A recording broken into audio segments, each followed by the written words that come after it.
Welcome to our staff and visitors in our public gallery and our media.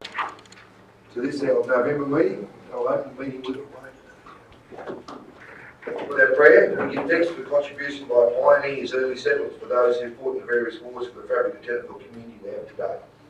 May the words of our mouths and the meditation of our hearts be accepted in thy sight, O Lord. Amen. Acknowledgement of country, I would like to acknowledge the traditional custodians of this land that we're meeting on today. I would also like to pay respect to the elders both past and present of the Juckable, Kamilaroi and Boneselong nations and extend that respect to other Aboriginal people present. Councillors, we do have a couple of apologies. We have apologies from Councillor John McNish and Councillor Brian Murray. They were attending the conference. Can I have a move in a second, please, to accept those apologies? Councillor Sawyer, thank you. Second by Councillor Rogan, and I thank you. All in favour? Again, carried. Declarations and declarations of interest.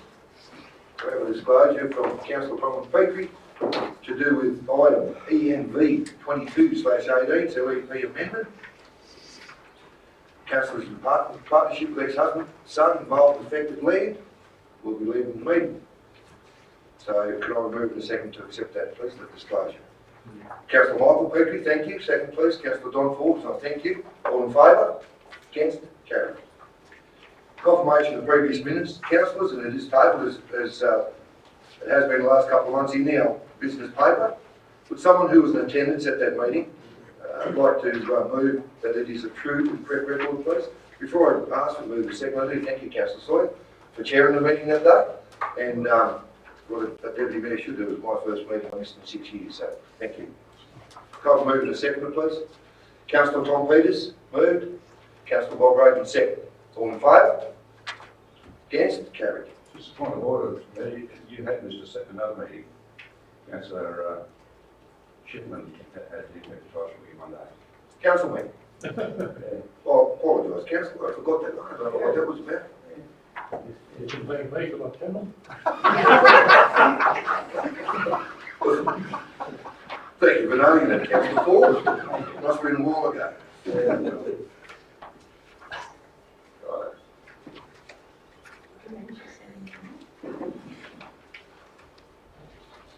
Tabling of documents, we have some documents to table.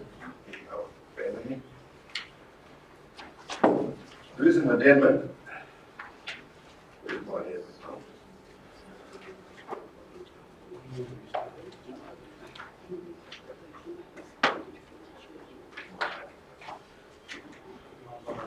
That one. Apologise, councillors. Okay, we have an addendum which is GOV 93/18 to do with the quarterly budget review statement for September. Can I have a move in a second to accept that one? Councillor Bronwyn Petrie, thank you. Second by Councillor Gary Berry, I thank you. All in favour? Against? Carried.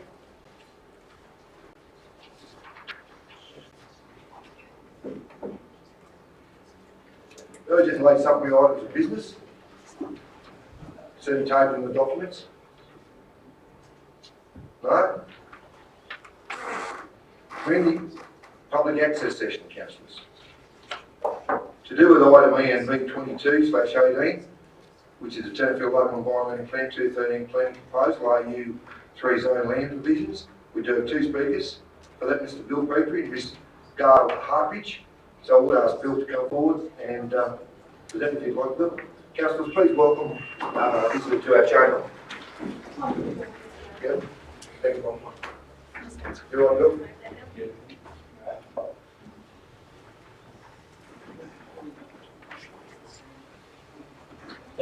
Well, thanks, councillors. Welcome, Mr. Petrie. You have 5 minutes for your presentation.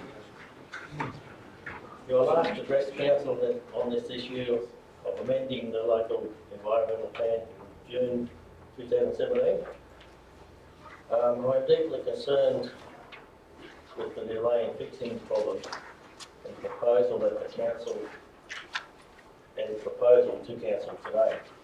Unfortunately, the incorrect mapping of zoning 2 of my freehold portions of Timbera has overshadowed the impact of the AU3 forestry zone restrictions.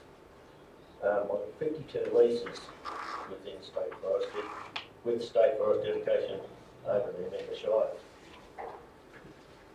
I would have thought it very simple, a very simple matter to deal with the two freehold lots, but now I see that the time frame for completion has blown out from May this year to April next year.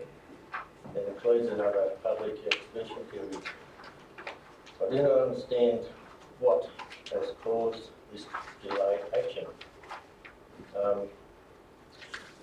This will then be 3 years since the matter was first brought to Council's attention in 2016. The reference in the report that the increased zoning could impact the future development on these lots is not a fact. Is not in fact the immediate issue.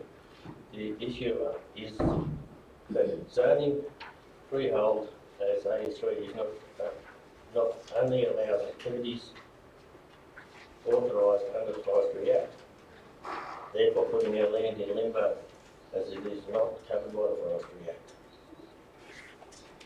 The big issue is that my everyday activities do not fit the LEP fit with the LEP because of the error in the mapping. At the June 2017 meeting, Council voted to support the recommendations of the Department of Planning to remove the AS3 zoning altogether, rather than the original motion to amend the wording AS3 conditions. This recommendation from planning would make Tenterfield Council consistent with Walter Council, which also has state forests with perpetual leases. It also solves my incorrectly mapped freehold issues and would avoid future LEP amendments should state forest dedication be removed from any perpetual lease. However, the recommendation put to the Council today is simply to fix the freehold issue and provide absolutely no solution and provides absolutely no for the problem faced by the 52 perpetual leases in the Shire who have had their long-standing title rights stripped from them because of converting AU3. In fact, the background does not even mention the leases, but only states that councils considered options in relation to the freehold, which is not what happened. Upon dedication, the leasees receive a letter stating that the conditions of the leases are unaffected, other than as to a bar to convert them to freehold. I know because I am an affected lessee. Perpetual leases are a very secure title and confer exclusive possession to state as stated in the Crown Lands document. Many perpetual leases have large cleared areas on them. Buildings have been constructed on the perpetual lease after state forest dedication. Furthermore, by continuing to have nil under permitted with consent means that the Tenterfield Shire potentially misses out on opportunities including recreation areas, extractive industries and mining. With regards to the objections, Forestry Corporation does not own the land, the Crown does. Forestry Corporation merely administers it. I don't pay rates, we do. The reference in the Forestry Corporation objection is in the council report that leases will get confused is insult to our local graziers. Walker Shire is confused. They have no A3 zone. Why under Clarence Valley lease is confused.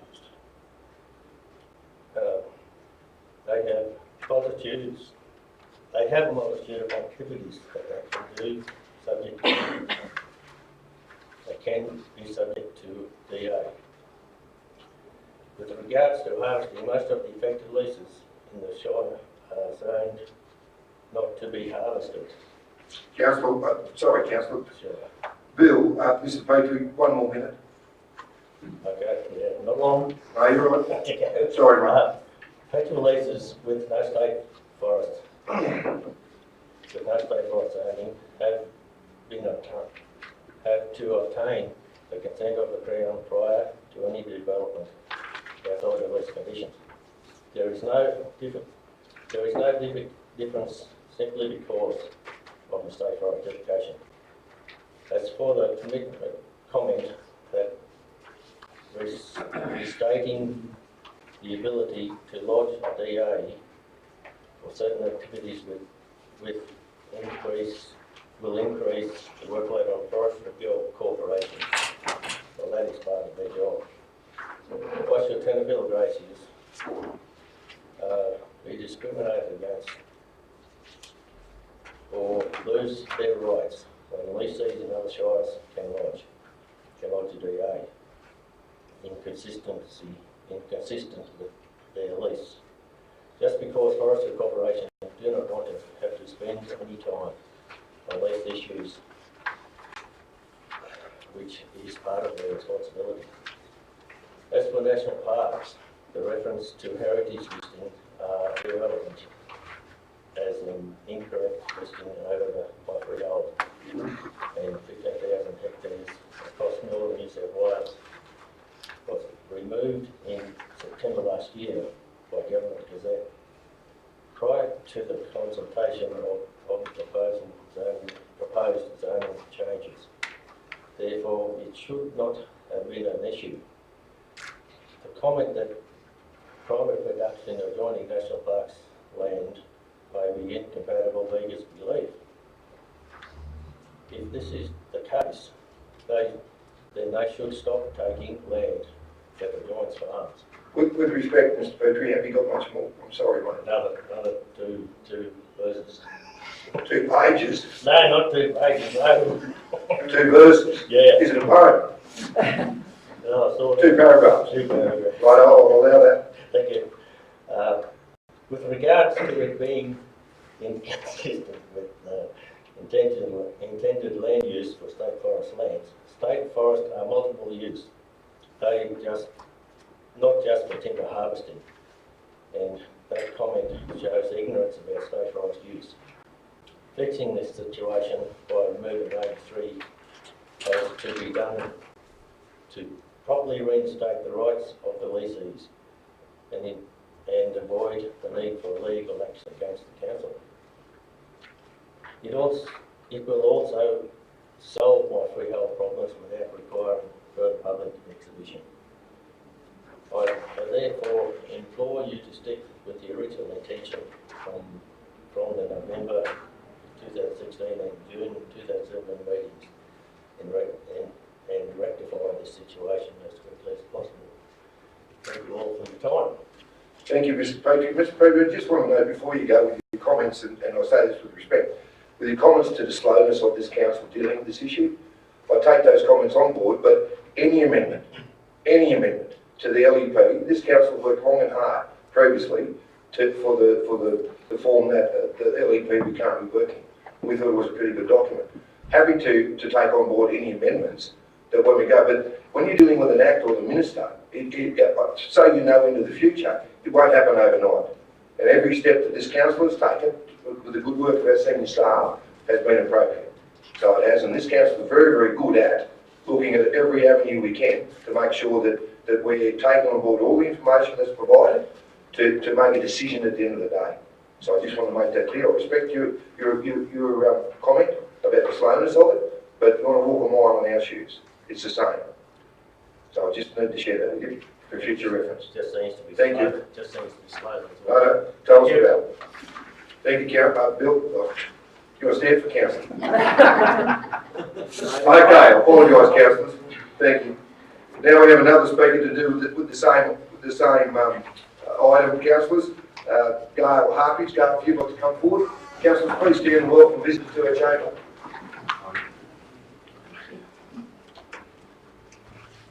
Thank you, councillors. Gail, you have 5 minutes. Thank you. Thank you. Thank you for the opportunity to address you today in regard to this item. Some members of council might know that I'm a barrister, but I am here in my personal capacity as one of the owners of Boongal. I own it with my cousins, 7 of us, and we're all descended from Lawrence Petrie, who was the original landholder who obtained the perpetual leases in the freehold of that property. The other owners, some of those owners live in town, that is Bronwyn Riley and Juanita Sullivan, but others of us are dispersed around the country. We purchased the property in the 1990s from our uncle Tom Petrie in order to ensure that it remains in family hands. Our interest in the proposal today is in regard to just one of the blocks in Boongal, Lot 28, which is a perpetual lease, over which a forest lease was subsequently dedicated. It's important to note that the perpetual lease existed first. The forestry dedication was only ever a layer on top of the rights and conditions, etc., of the perpetual lease. The current LEP currently classifies this block as an RU3 forestry zone. Bill has already eloquently provided you with a lot of information and background and argument, and I'm hoping I'm not going to repeat too much, but it is important to, I think, focus on the reasons that we need to change this plan. It was an error, I'm sure, just a very inadvertent error, because it's a fairly minimal part of the plan that I've seen. It's only a few words. And I think it largely stems from the fact that there is a misunderstanding about the nature of what a perpetual lease is. As Bill already indicated, it is akin to freehold. It is a statutory right, which is a little different to traditional freehold known at common law, but it is a long-standing type of tenure which is perpetual, which means it can't be cancelled or terminated willy-nilly by the government. It does have rights that go with it. The conditions are there on the lease at the time that it is granted, and it's quite comprehensive as to what it can be used for and what it can't be used for. And on top of that, when the forestry zoning did come in, the forestry dedication, representations were made to the landowners at that time that there was to be no significant change to the ability of the landowners to use their land, and for it to be available for all under the terms and conditions of that perpetual lease. So it is quite extraordinary to see, I believe anyway, that there would be a council requirement which would be taking away the usual rights of any property owner to seek development approval, consent for a range of developments, even though it might well be forestry dedicated land. As Bill has already indicated, forestry land is multi-use land, so it isn't a case where it is actually owned by forestry. It's a crown land to which tenure has been given to the perpetual lease holder. I believe that the current provisions in the town plan place an unnecessary regulatory impediment upon what would normally be the case for a landholder.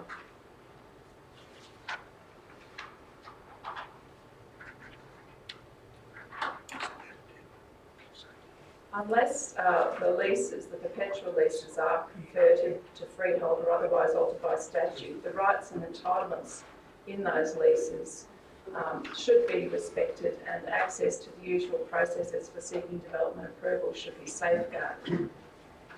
It's also unnecessary to place these additional town planning requirements or to exclude altogether the ability to apply for development applications and development approvals is because, as pointed out by Bill, there are very significant safeguards in the terms of the perpetual lease themselves and the Forestry Act. And we are in Tenterfield no different to a number of other shires which have forestry dedicated land and have decided that RU3 is not necessary to have in the town plan at all, and forestry land, dedicated land, is dealt with under RU1. So it is a bit confusing as to why Tenterfield would be different.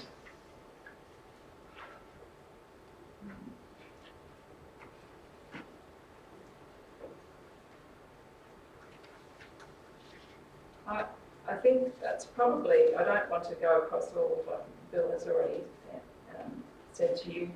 I would just implore you to consider the ramifications of, I suppose, slight errors in the plan, which now should be corrected, and the opportunity is here at this point in time to make that correction and not to compound the error.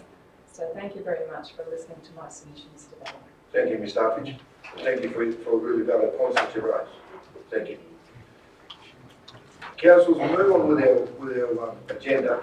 What I offer to you is with our public access session, as we do, and it's been well received, we have two reports from our Chief Corporate Officer and from Chief Operating Officer.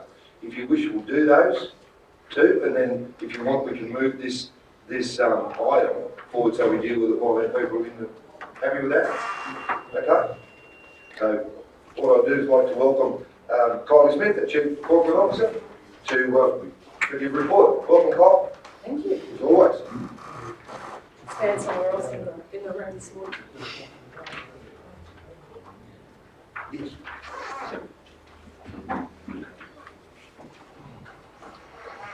Wait till I hits the blue button for me. The blue button. The blue button. The blue button. There we go. Right, so that's just an overview this morning. What I wanted to talk about was the general strategies that are actually being undertaken in the corporate office, essentially.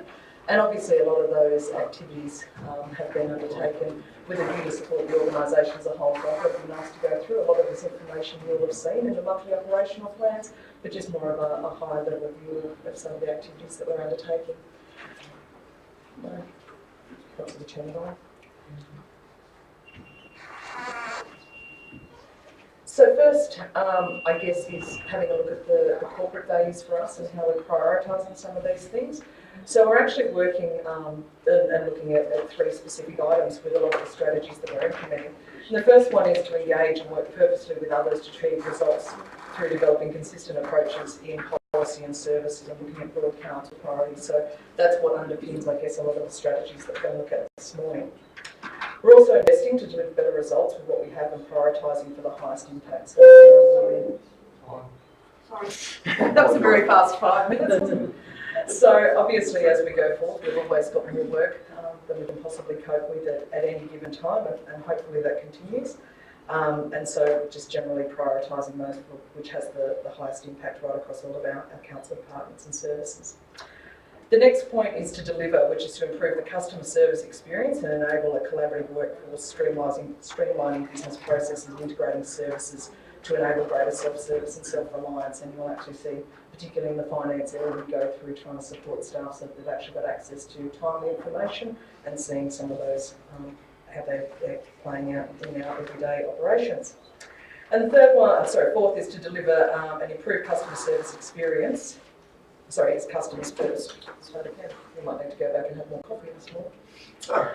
So, as I said, that's the general strategy development integration in trying to apply the delivery and operational plans, and so that's how we prioritise some of the activities that we're going to go into this morning. In the area of finance and technology, so of the 8 service areas that I have, some of the strategies that I'm responsible for delivering are IT systems, software and hardware, network systems and corporate business applications integration, and corporate financial planning. So a couple there has been the integration and review of IT systems. So we've currently had a review from Robertson Morrow, which is included in your agenda today, which talks about some of the broad issues that we're facing in the IT space. In addition to that, we've recently had a transition to an interim provider, given the fact that our existing contract was terminated by the supplier. So that's had some impacts on how fast we've been able to move some of these items. Also in the finance and technology space, we've actually implemented, or in the first stages of implementing Power Budget, so that's actually now been rolled out to staff. You will see the changes in your monthly operational plan, with all of those budgets now being drawn directly from the finance system as opposed to being generated by finance staff. So going back and trying to deliver those better results, prioritising what we've got for the highest impact right across council. And also we've got improvements that have happened in our statutory reporting, such as our on-time financial statements. You've also received most recently from Paul an updated quarterly budget review template, which now complies with the requirements. In this particular area, we're also have an ongoing review to move and align the budgets more closely to service the deliverables under the IPR framework.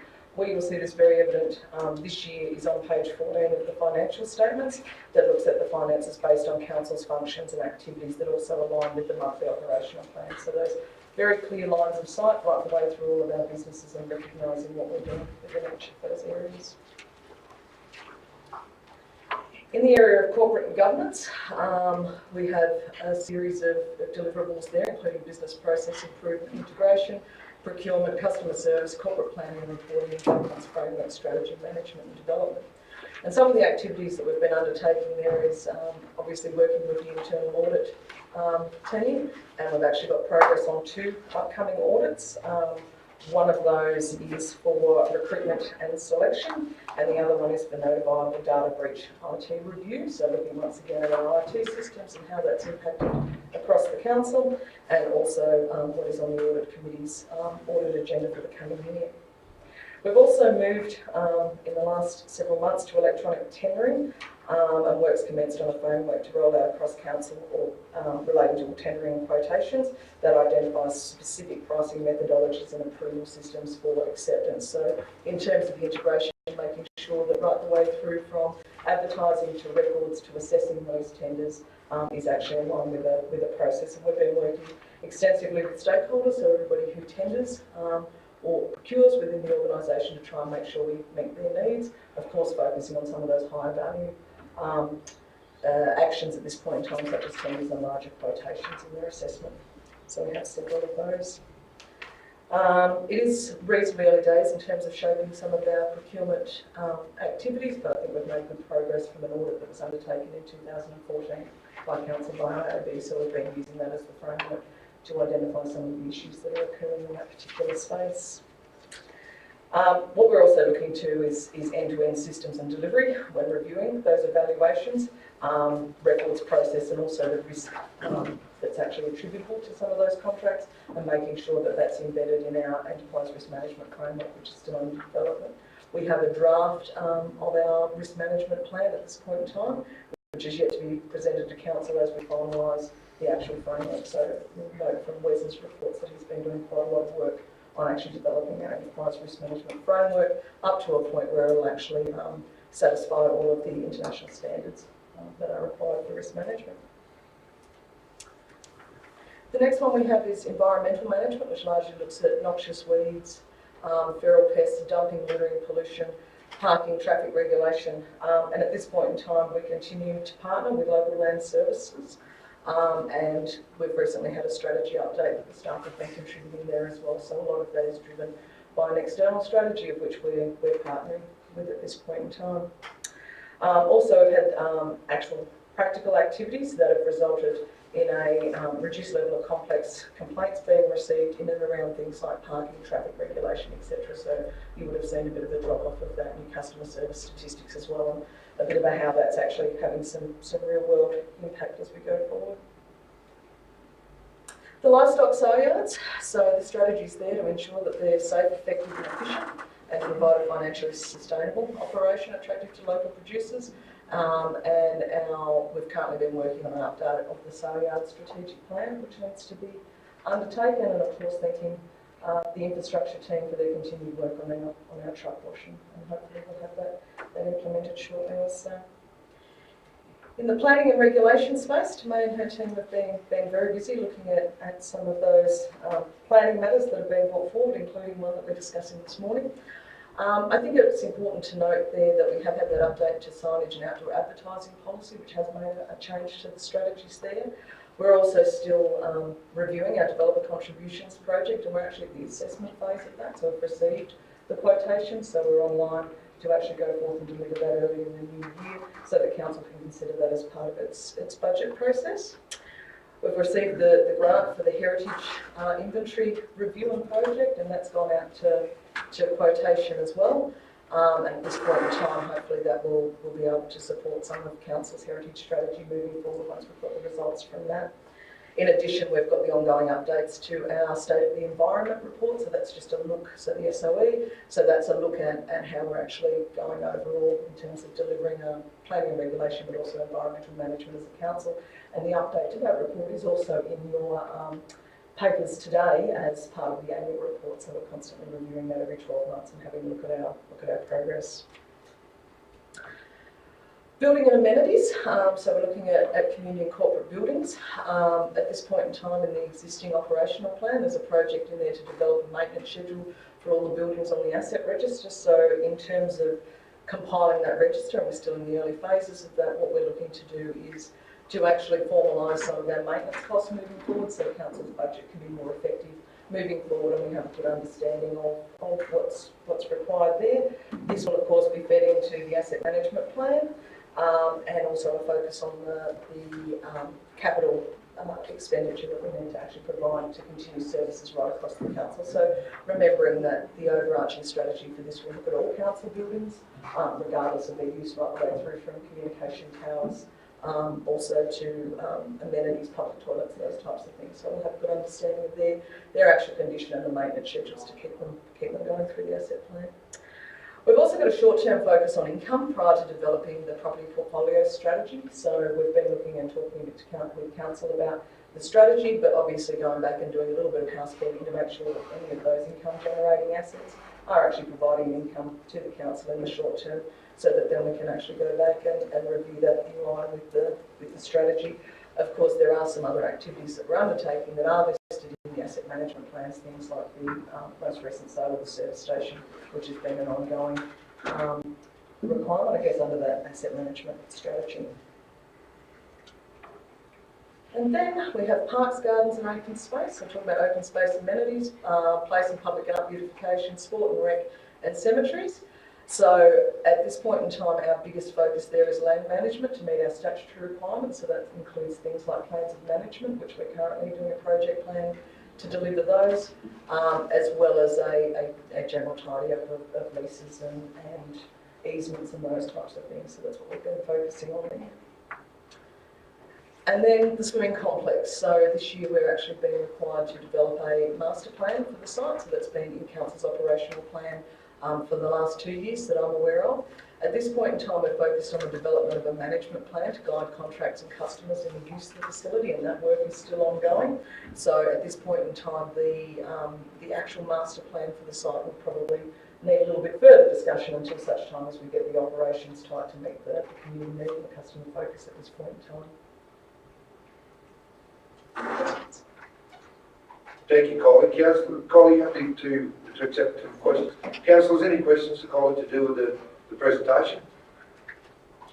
If not, Colin, thank you very much. It was very informative, and I like the circles and the way you've done that. I've never seen that before. Sorry, I'm rehashing all of the good work of my staff through their monthly operational plan, but it's just interesting to pick out some of those. And it's good for us to know as a council, Colin, what sits underneath your gig. So then that's very informative. So thank you.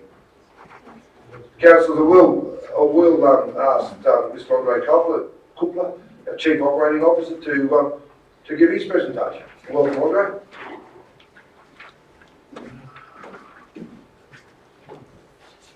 Okay, Mr. Mayor, councillors and public gallery, thank you for the opportunity to present you this morning. I haven't got a pretty presentation on the screen, so Kyle, you can trump me on that one. Andre, I just need to say thank you for accepting your invitation. Oh, very good. Okay, so been here now just on close enough to 18 months, and it's been a whirlwind to say that. There's been a lot of change in the organisation, and definitely change that I think is for the better in terms of what we deliver as a service to our community. Within my area now, I look after roads and bridges, basically transport operations, waste services, water services, sewer, plant and fleet, and asset management. Now, in those spaces, what I'll do is I'll just talk a little bit to the strategic level, just what's been happening, what is currently on the boil. Some of it is probably topical. I'm sure we'll probably, I won't answer all the questions this morning, but certainly it might stir a few questions to be asked later. In the asset management space, now there's been, as you know, when we came here, asset management is one of those things that just has to, how would you say, guides what we are going to do, into the future, how we're going to spend our money to basically continue to deliver the levels of service that we said we would deliver to our community for the rates that they pay and also for the grants that we receive. It's all about just mapping out how we're going to deliver and deliver a service within our means. Now, we've had plans in the organisation that date back, some of them date back to 2013, most of them are well and truly outdated. Plans tend to need to be updated at least for every 5 to 6 years, just because things change. We've been on a bit of a journey in that front. We're still looking for the right person to be our manager for assets and major program planning. But that said, we've brought in some staff help, and I've been part of the process of reviewing our transport asset management plan. That went through in August, as you know. There's still a little bit of work to be done in, I suppose, just looking at the data a little bit more carefully, our register of our assets, just in terms of the condition that they are in, to help guide the creation of a 10-year CapEx plan going forward. Notwithstanding that, certainly good inroads have been made into the work that is being done.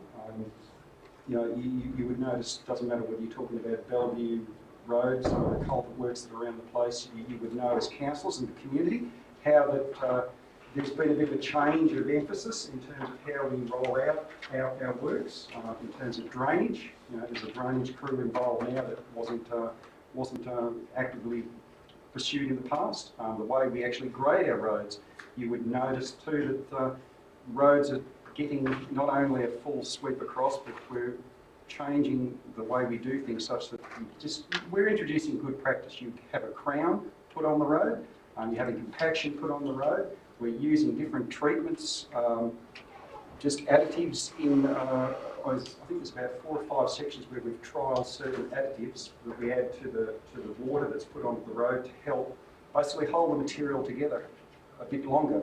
So it just makes for a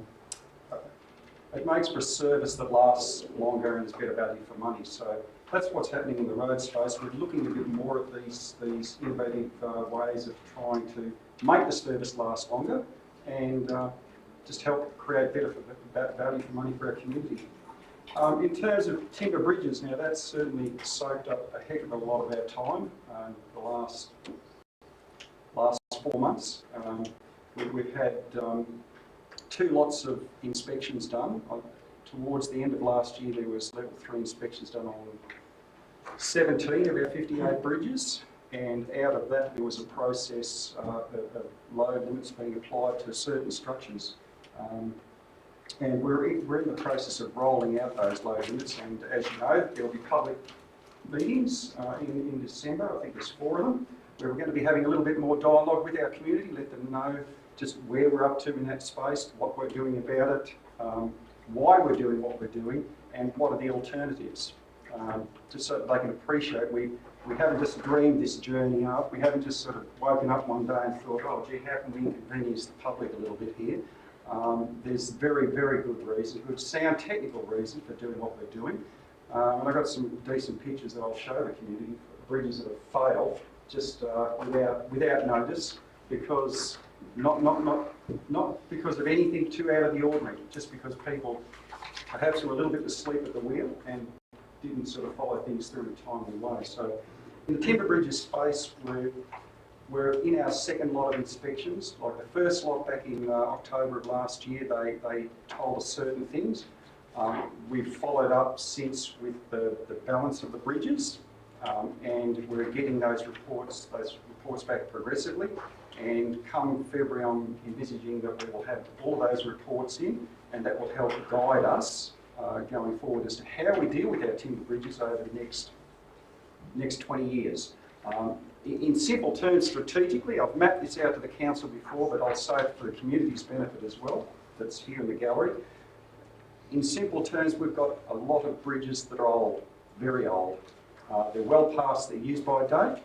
Bottom line is that they're failing, and they're not going to last too much longer. So what we are actively pursuing, is an amount of, actually council has already allocated a certain amount of money, diverting some budgets to provide extra funding for doing what we call interim solutions. Basically, they're just band-aids, structural band-aids that will help take off a lot of the load limits for a period of time. It will help our bridges last a little bit longer. Those interim solutions will be done over a 2-year period, I'm envisaging, and if I get the grant for $3.18 million out of the state government that we are pushing for, we will see a lot of activity in the bridges space in the next 2 years. We apply those structural band-aids, and then over the next 20 years we progressively change out 2, 3 bridges, 4 bridges a year, depending on the size of the structure. So look, that will be spoken about in a bit more detail with the community at public meetings, but at a strategy level, it's about doing things progressively within our means. And we're well and truly onto that journey. With regards to the Mount Minzy Road, now, you would all be aware that there's a $24 million project. It's been a long time in the making. It's progressing well. The construction contractor for the first 2.6 Ks, 2.4 Ks I should say, on the Delma North section, he should be well and truly next to complete come near Christmas time. There'll be just a few little loose ends that need to be chased up early in the new year, but he's made very good progress. He's done a real good quality job using good quality materials, and I'm fully expecting that road and the subsequent sections of road that are done like that now will last. They won't be falling apart after 5 years like has been the past. So what we are doing is we're spending the money, doing a good quality job, and I'm confident that in the future you will see that play out with just the way that the product lasts.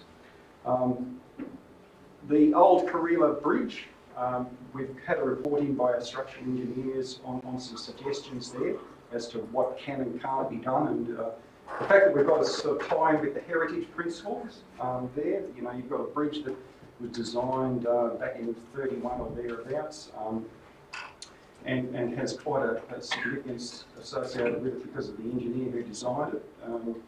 Now, at the end of the day, there's a limit to what we can do there, and it might well be that we have to come back and just look at some alternatives there. But whatever happens, that bridge will be upgraded such that it can carry at least one lane of traffic like it is now at a safe load, right? And we'll see early in the new year some tenders go out for construction for the first 6.2 Ks. The Lagoon intersection. That will go out first, and that'll be followed by the first 6.2 kilometre section from Lagoon towards Woodinbong. In the water space at a strategy level, now you've had the dam project. It's basically upgrading the dam wall. You would be very aware that that is complete now. There's a confidential report to council today that talks about just the wrap-up of the project, some of the learnings, some of the financial aspects, some of the scope for moving forward, and so that project went very well.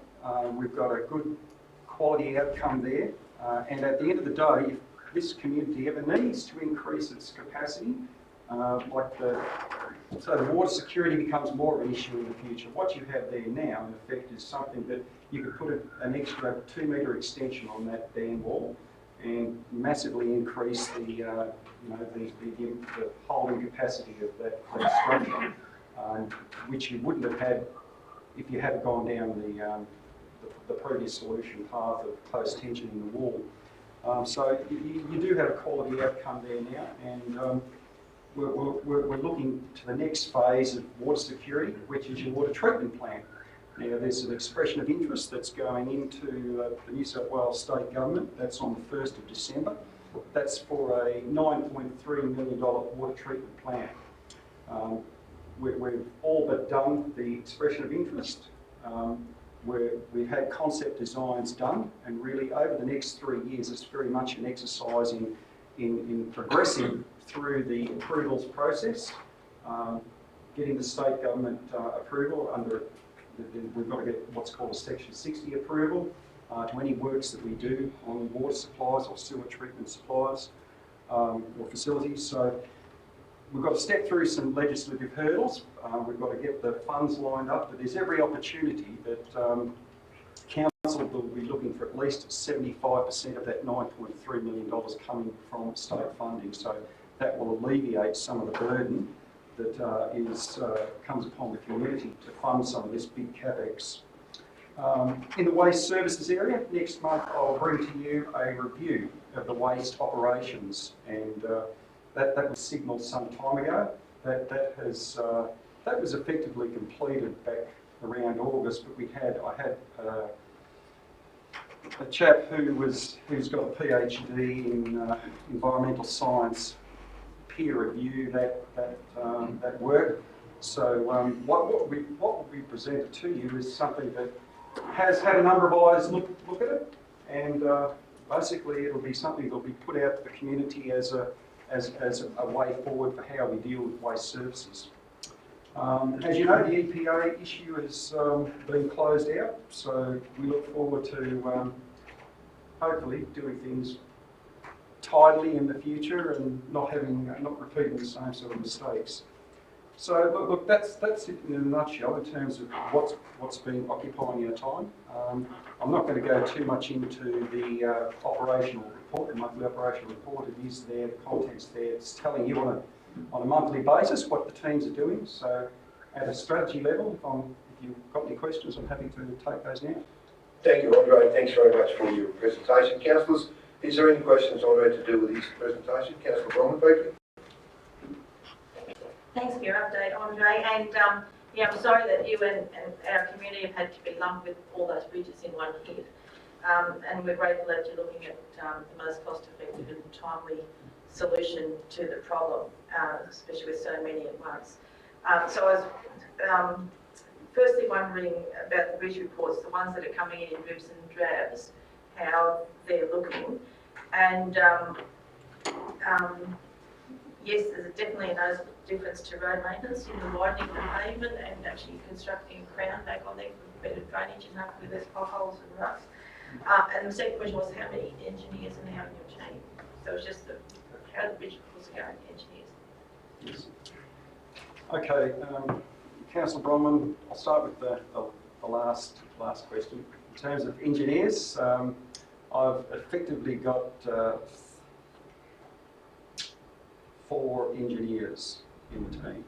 I've got one in the water services space, I've got a scientist in the water services space, actually a part-time engineer in the water services space, a full-time manager in the water services space, so that's 1.5. In the assets area, I've got an acting manager, he's an engineer, and a technical officer, who's an engineer. And sorry, in the operations area, there's one engineer too that's got a lot of bridge experience. So we're increasing our capacity to deliver and analyse things in a better way than what has been done in the past. So I'm grateful to Council that they've, recognised the needs in the Shire and are supportive in that way in terms of staffing levels. So coming back to bridges now. What I did, out of the 17 bridge reports that we did, I had 5 of those bridges reassessed, right? Because I wasn't 100% confident that all of the advice that I was given was absolutely right on the money. I was a little bit concerned about some of the comments that were raised in there about the capacities put on the structures. And anyway, I had a second set of eyes look at that, and it's interesting that that second set of eyes, getting opinions out of two engineers is like getting opinions out of two lawyers. You can give them the same set of inputs, and I'm sure they'll come to you with two separate sets of conclusions. At least that's how it seems at times. That's partly been the response that I've had back, but like if you look at Bundaberg Bridge, for argument's sake, that was recommended to have a 10-tonne load limit put on it by the first organisation that looked at it. The second set of organisation suggested the same, and they confirmed as much that that basically all the girders were on the way out, and the deflection testing that council did itself. So there's the third set of eyes, confirmed as much. So no ifs or buts, that bridge has to have a 10-tonne load limit on it. If people just keep ignoring it, then you will see girders break and then the community will have nothing there. With regards to Hawkins Gully, the engineers were a little bit different in their opinions, albeit when I got down under the bridge and had a look at it myself, I was of the firm view that there was a couple of things that need to be done. So ultimately what will end up happening at Hawkins Gully is that we won't put a load limit on there. We will leave Hawkins Gully as it is without a load limit, but there are certain elements that we will strengthen in the new year that will give that bridge a bit more longevity. But you will find that the speed humps that we put in all over the place, right, on these bridges, they will remain because they're all about trying to slow the trucks down, slow the traffic down, so that when they move across that bridge, any sort of dynamic loading that occurs on the bridge is minimised, right? Because it's just, people sort of ask about dynamic loading. Why would you worry about what speed, you know, a truck goes over the bridge? Well, I liken it to, you know, the old hammer analogy. You know, you go and put a hammer, sit it on your finger, right? And it'll sit quite comfortably there, won't be an issue.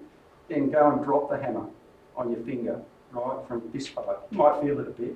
Go and drop it from this far, right? And you'll feel it a heck of a lot more. And it's like that with a vehicle, with a heavy truck going over, that 20-tonne of load, axle loading, something on the bridge causes massive deflections and can snap your girders pretty quickly. So that's where we're coming from.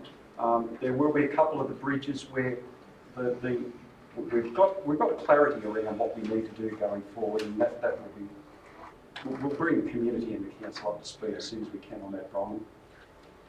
Thank you, Andre. Councillor Berry, and then I'll wrap up once Councillor Berry. Thanks for the presentation, Andre. Just one question about the speed humps.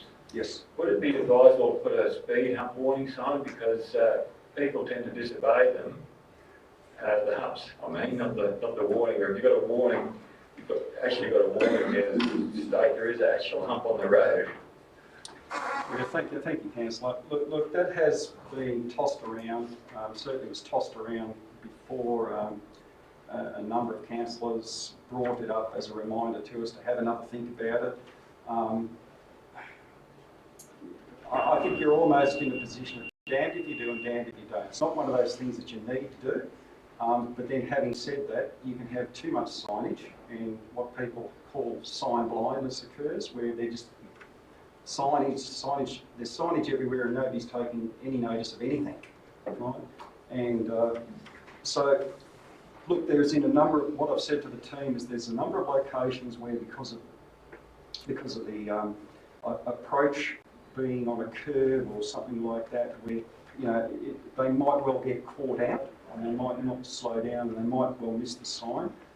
We will put those speed hump ahead signs, but it's something that I wasn't looking to do just all over the place. We've got quite a bill with signage now, and I'm not sure that it achieves a lot of value for money.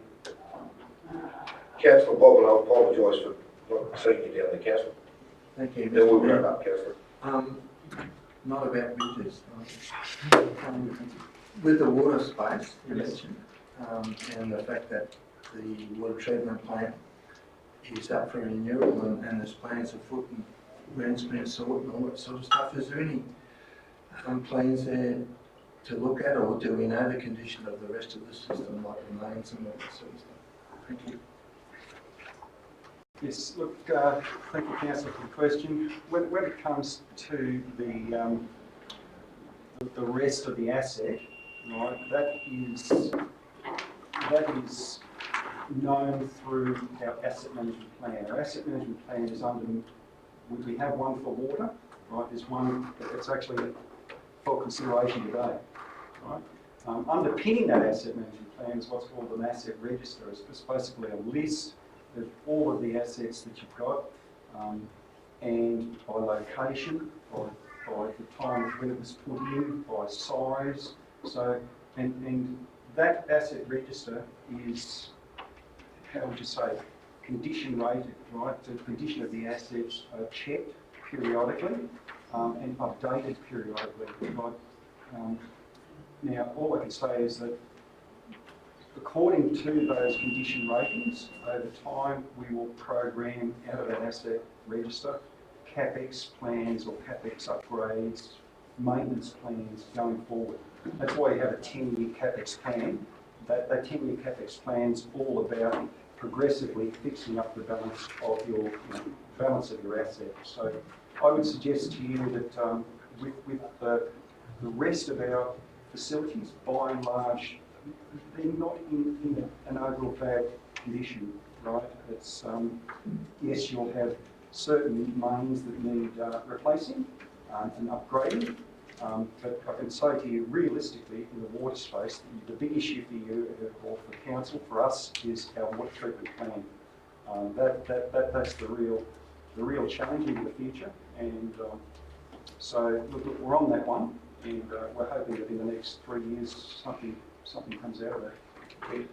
Thank you, Councillor. Thank you, Honorary, for your reply. I'll go just the last one before you go, quickly from me.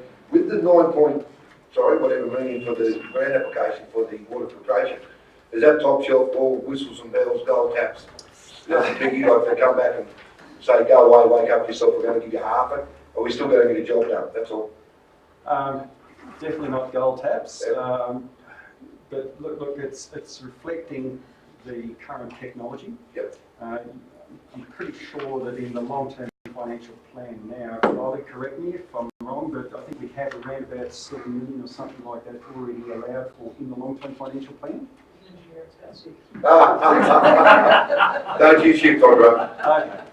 But when we had a discussion about this, I'm pretty sure the long-term financial plan reflects the sort of grant, it well and truly covers what we're going to need to put in.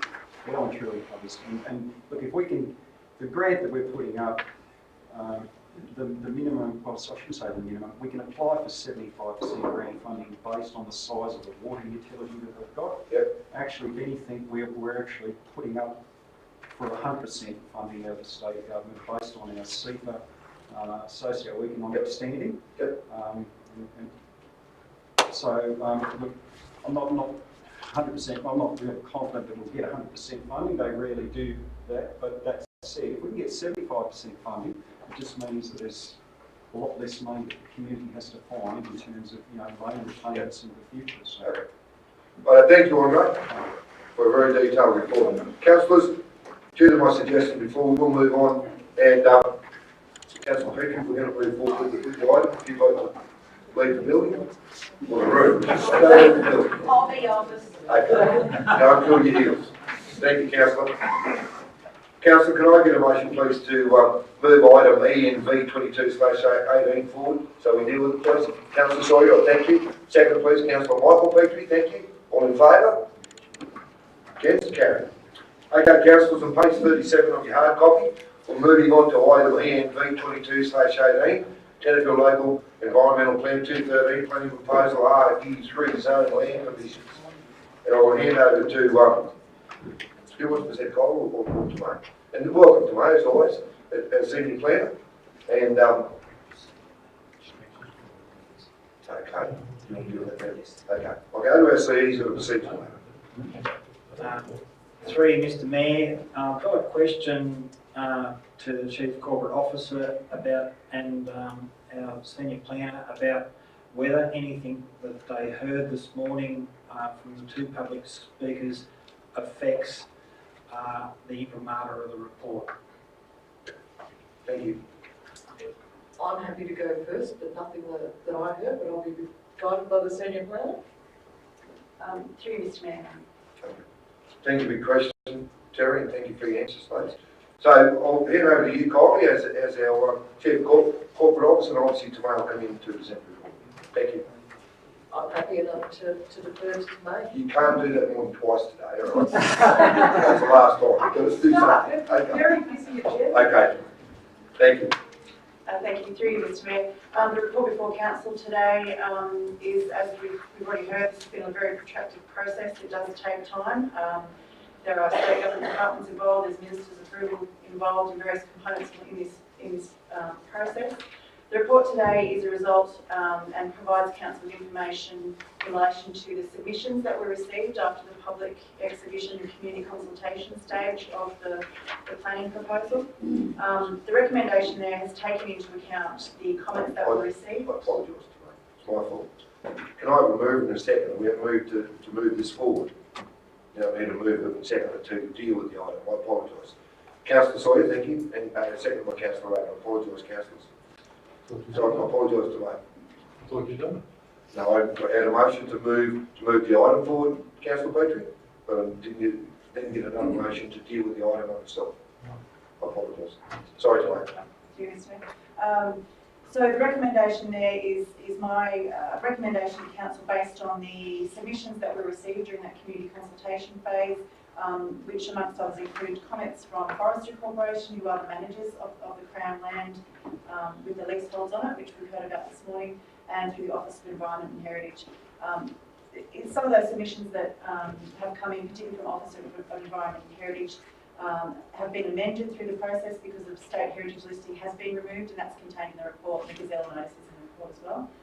So my recommendation there is that we do amend our planning proposal as was exhibited to take into account the comments from Forestry Corporation New South Wales to only rezone that land that is currently AU3 to AU1 that's held in freehold title. Thank you, Tamar. Questions to Tamar to do with the report, councillors? Councillor Michael Petrie? On this perpetual lease, can the forestry take that over, can they? I thought you had a perpetual lease with a 99-year lease, and then when you say that you bought when you had 40 years on, when the 99-year lease came up, I thought you had the option of freeholding, take it on, without giving over to the forestry. Would that be right? Through you, Mr. Mayor, I can't answer that. It's not something that I'm familiar with in terms of how forestry acts with their leasehold. I didn't think they could do that on perpetual lease. Well, on that country out there that Lily was talking about, a lot of that is freehold country. There's perpetual leases in some of them. They just can't take, so the forestry just can't take over that. I don't think anyhow.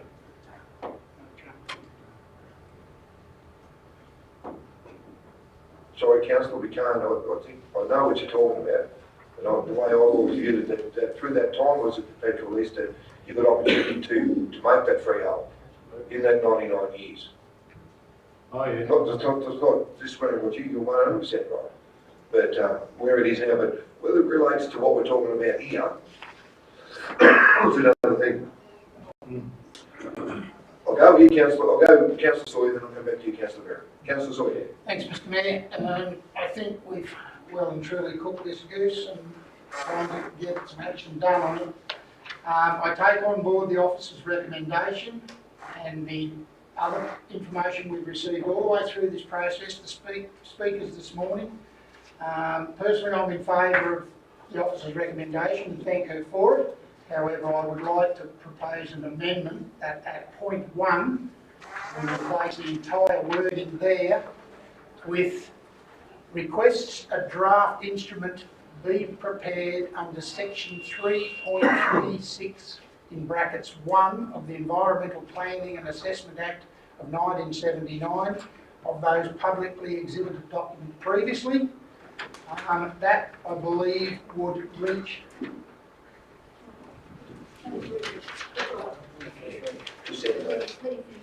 I believe that amendment to the officer's recommendation will satisfy council's obligations under the Act and at the same time protect the entitlements of the people that were inadvertently taken away in the first instance and subsequent interference by the Government Planning Office. Councillor, just thank you for your bit of a backup on that.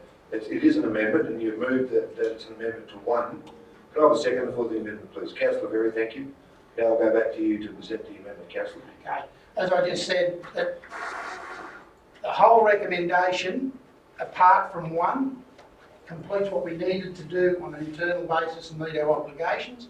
By amending 1, that gives the opportunity to move it forward and get the rectification of that inadvertent error corrected, and those people can get their entitlements back without the issues that have been occurring. Yeah, thank you.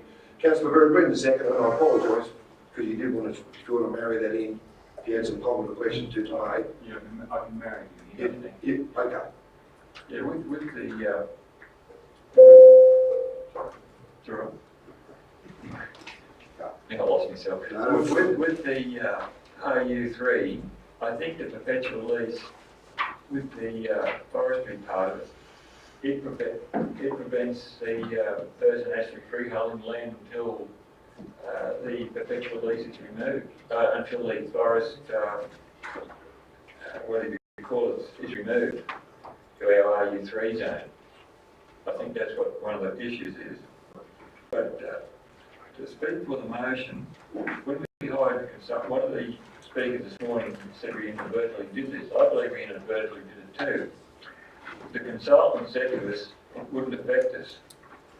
I think that's a load of garbage. I think it's quite easily demonstrated this morning that what has affected a large area of the Shire, and I think we should rectify that mistake. And one of the other letters to the motion, I was against the motion, was that didn't want any more agriculture. Well, this country is already under agriculture, and if they read the history of the Shire, they would have learned that most of the Shire, this is from Matthew Henry Marsh in 1842, said in the House of Commons when he went back to England, I think it was the Commons or the Lords, I forget which one he is at, he described Tenterfield Shire as, he started off at Tamworth, somewhere in the New England, and described Tenterfield as the most glorious part of the journey, and the northern end of the Shire was the most glorious country he's ever seen. And he also described the fact that there's very little forest in the Shire, it's woodland. And what we're referring to out here is probably some of the woodland that has been overtaken by forest. I don't know what the term is, but you'll see the original trees. I've got some in my place, they're 4 handspans around. Sorry for that, people, I just put my hands out. And there's only a little bit of really old growth forest left in the Shire, and some of it's in Bunnamanoo National Park, I believe it is now. And you can see what it looked like. There was scattered trees, there was less than 4 or 5 per acre, around 10 or 12 per hectare. These were huge things. They weren't little things you see on the side of the roads now, even though they might have 2 handspans around. These things were 3, 4, 5 handspans around. That was what the forestry country was like. So to actually say you don't want more agriculture, I think that person has gone on the wrong foot. And you know, that's been well documented, not only by Marsh, but by other explorers, the other early settlers, even some of the geologists, early geologists reported the same thing. So I can't see any problem at all getting rid of RU3 zoning. I think we put it there by mistake in the first place, and we should just remove it. Thank you, Councillor, and you were speaking as a second to the amendment. Any other questions to our senior staff to do the report? So, Councillor, I do need to raise, it's just been brought to my attention, to do with the amendment. The amendment gets up to do with 1, and then 3, this becomes obsolete. Can I have some advice there from our senior staff, please? Yes, through you, Mr Mayor, point 3 would become obsolete because it really only relates to the freehold classes of land, so there'd be no need to liaise with Forestry Corporation. Okay. So all happy with that? Any questions to do with that? Councillor Bob Reagan? Thanks, through you, Mr Mayor. Question for Councillor Sawyer, who proposed the amendment. Yep. Does that now go in front of the, to reflect the submission? To my understanding, councillor Rogan, that is the case. Thank you. You tidy it up by fixing up the one because the officer's recommendation is there. We just need to get back to where we were with the very first business we dealt with in 2017, which subsequently got overruled under the planning or whichever happened there. But the recommendation just needed that tweaking in 1, which I've just been advised 3 becomes obsolete because 1 deals with that situation anyway. Okay. Understood, thank you. So councillors, doing a bit of meeting procedure advice here, or I'm asking for it. So as we go along, and again, if the amendment gets up, so that replaces number 1, so then we just take 3 out of it. Does that need to be noted in the report that why it was taken out? Obsolete. Well, no, just for our records, that's all, councillor. Include in the amendment, please, that item 3 becomes obsolete. I think that's appropriate. Yep. Second, are you happy to accept that? Okay. We just need to tighten it up for our records, councillors. Because it'll be looked at later and say why it was taken out. So. Okay. Councillor Sawyer has the move of the amendment being number 1. Are you any closing comment? Okay. Councillors, amendments there. Councillor, are you happy with the wording up there? Yep, thank you. All good? Yep. So we put the amendment, all in favour of the amendment? Against? Amendment's carried. It now becomes the officer's recommendation. All in favour of the officer's recommendation? Against? Carried. Councillors, you want to pull up for Smoko? Yeah. Well, there, I need to move the sector to suspend standing orders. Councillor Todd Peters, second by Councillor Grogan, thank you. Councillors, we'll bring our meeting back to order. And thank everybody for sharing more time with our staff and visitors. Councillor, so I need a motion to resume standing orders, please. Councillor Gary Berry, thank you. Seconder, please. Councillor Greg Sawyer, thank you. All in favour? 10 carried. Councillors, I apologise if we seem to all over the place. We do have visitors today to do with our presentation of our audit and financial report, and their words have been helped us to let them hear now. With the acceptance of the meeting, I'd rather do that now rather than start the meeting and stop again and do that. So we all happy with that? And it'll work because after we do that, the reports that follow sort of marry into the presentation we're going to give anyway. So you all happy with that? So if I can have a motion, please, to bring item GOV 91/18, and in your hard copies on page 91, is to do with this report. Councillors, can I have a motion, please, to do with that? Councillor Greg Sawyer, thank you. Seconded by Councillor Bob Rogan, I thank you. All in favour? Against? Carried. Councillors, I would like to welcome Mr. James Sugarman and Mr. Taikwan Yusuf from the New South Wales Audit Office to our council meeting. And please stand and welcome our guests, please. Welcome, gentlemen. Thank you, Councillor. So your comments, should be moving forward. And councillors, while I'm welcoming people, I welcome our finance manager, Mr. Paul Dell. Paul, it's always good to have you here. You've got a bit of a job on, we'll run you on later, but it's always good to see you here, mate, so thank you.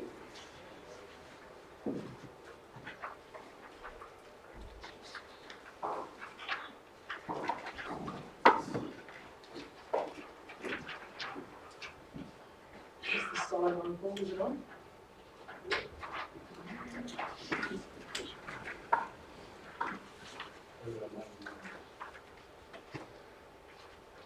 Mr. Mayor, councillors, members of management, and members of the gallery, a very good morning to you all.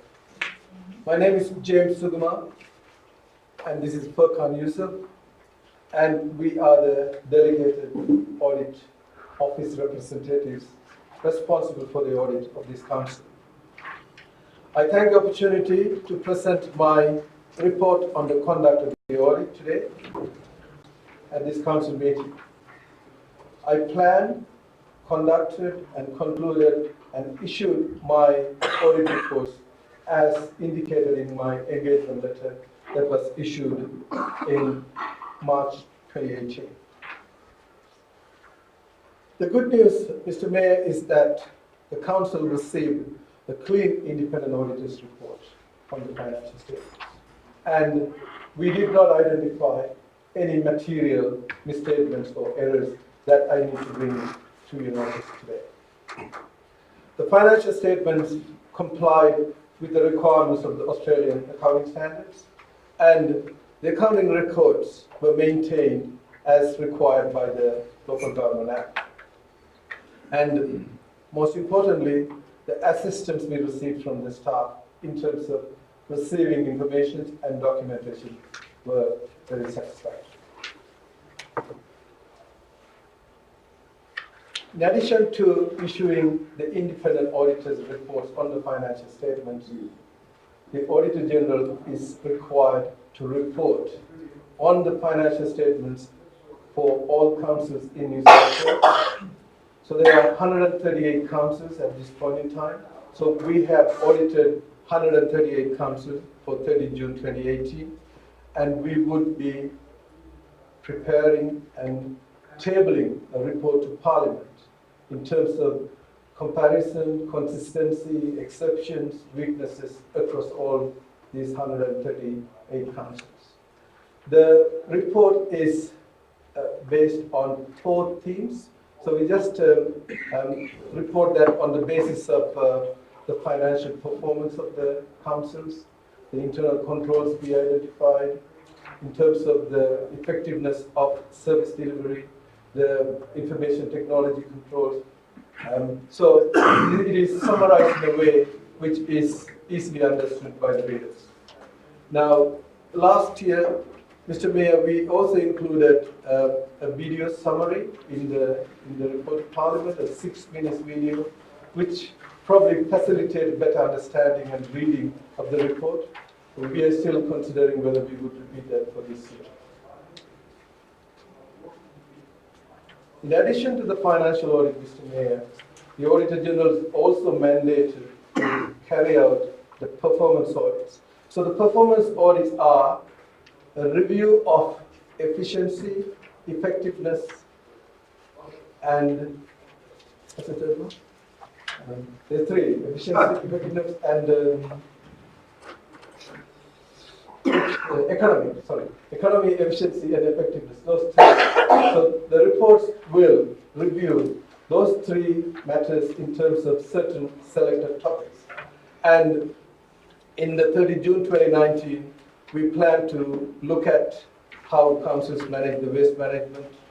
And for those councils which were impacted by the amalgamation, we want to see how efficiently the amalgamation worked and whether there were challenges and efficiencies derived from the amalgamation.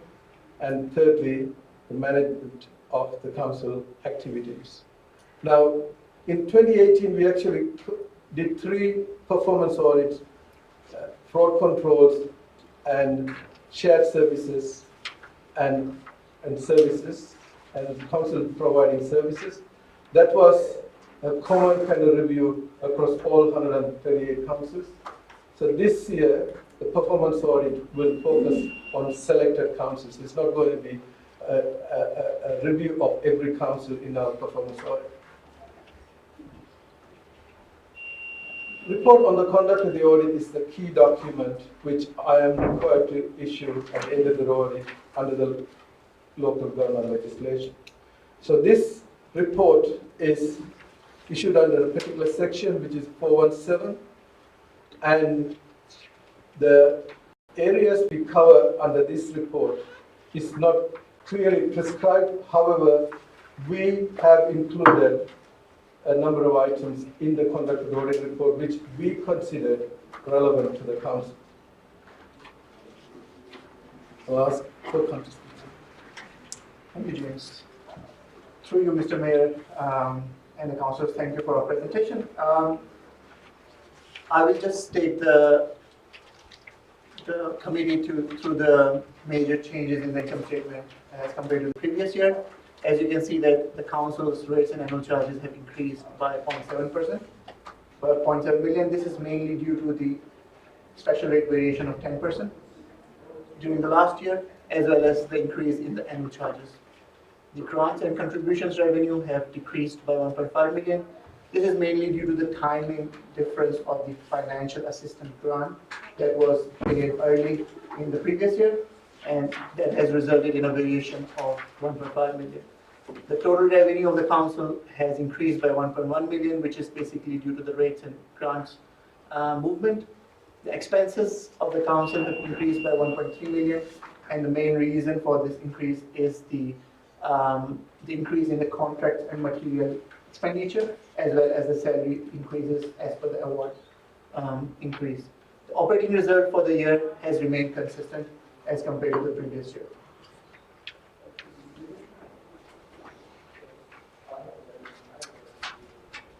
These are the key elements of the balance sheet of the council, and we're just going to discuss the key variations. The current assets have moved by 2.5 million positive. This is because of the positive operating position of the council. The cash and investments have increased, and that has resulted in an increase in the current assets. The non-current assets of the council have increased by 28 million.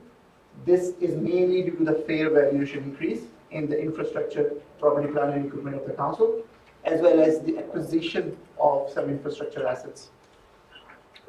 The liabilities have increased by 4.9 million. This is mainly due to the borrowings that have been made during 2018 by the council. The net asset position has been increased by 26.1 million, which is a positive sign for the financial performance of the council. We'll briefly talk about the cash position. Based on the previous results that we have spoken about, the cash and investment balance have increased, and the main increase has been in the externally restricted cash, which is the funds that are collected from the water and sewer activities. Those are externally restricted. The internally restricted funds have also increased. These are mainly due to the increase in the reserves for plant replacement and infrastructure works. This is a brief presentation of the statement of cash flows over the past 3 years. As we can see that the council has been reporting positive operating cash flows for the past 3 years. The investing cash outflows have largely because of the acquisition of infrastructure assets, about 14 million. And finally, the blue graph shows the borrowings that have been taken during 2018. Performance ratio summary. So our report on the conduct of the audit actually also includes a brief commentary on the council's performance. These ratios are prescribed by the Office of Local Government and are consistent across the local government. As you can see, council has been able to achieve 5 out of the 7 key ratios. I'll go into a bit of detail in these individual ratios, but overall, this, considering other similar councils of a similar nature and geographical area, this seems to be a satisfactory performance. Operating performance ratio measures how well the council has been able to keep their expenditure within the revenue generated during the year. As you can see, for the past 3 years, the council has been able to meet this ratio. The benchmark set by the Office of Local Government is 0%, and the council has reported a 12.8% result in this ratio. Own source operating revenue ratio measures whether the council has been able to generate enough revenue from the sources such as rates and annual charges and other sources of revenue, excluding the grants and contributions. This is one of the ratios that the council has not met, and the major reason for this is basically the capital grants that the council has been receiving, and this result has been consistent across the past 3 years. And based on our experience, most of the rural councils are not able to achieve this benchmark due to their rating arrangements and the population and other opportunities to levy rates and annual charges and other user charges. Unrestricted current ratio explains whether the council will be able to meet its short-term obligations when they fall due. As we can see, the council has been able to meet the benchmark set by the Office of Local Government and has been doing so consistently for the past 3 years. Debt service cover ratio, council continued to exceed the ratio. The benchmark set by the Office of Local Government is 2 times, whereas the council has a debt service cover ratio of almost 12 times, which is reasonably satisfactory position. Rates and annual charges cover ratio actually explains whether the council has kept the outstanding rates at a reasonably low level. For a rural or a regional council, the Office of Local Government has set a benchmark of less than 10%. As you can see, this council has come to, has reported a 7% outstanding rates and annual charges, which is within the benchmark. This also shows that the council's collection procedures are operating effectively. Cash expense cover ratio shows whether the council will be, how long the council will be able to operate without any additional cash inflows. The graph shows that the council is able to operate for 15 months without any additional cash inflows, which is a very satisfactory position. The last one is building and infrastructure renewals ratio. This ratio is not reported in the audited financial statements, but it is part of the unaudited special schedule 7, which accompanies the financial statements. The information here is not audited, but this ratio actually explains that whether the council has been able to renew the assets in the same comparison as the assets have been depreciated. It assumes a linear connection between the renewals and the depreciation. Council has not been able to meet this benchmark this year, but previously it has met in the past 2 years. Back to James. Thank you, Sapa. So, Mr. Mayor, the last ratio on asset renewals is a ratio which is quite challenging in terms of consistent replacement of assets and renewals to match your depreciation expenses and write-off of assets. So that is probably one of the ratios many councils are not able to meet out of the 138 councils. Our report to Parliament, which is scheduled to be tabled in March 2019, would have a detailed analysis of how many councils met how many ratios. So we will probably make a general comment that will help you to assess where this council performance fits in amongst the 138 councils. Mr. Mayor, following our audit for this year, there are a few areas which we have identified to focus in the 2019 audit, particularly the information technology controls.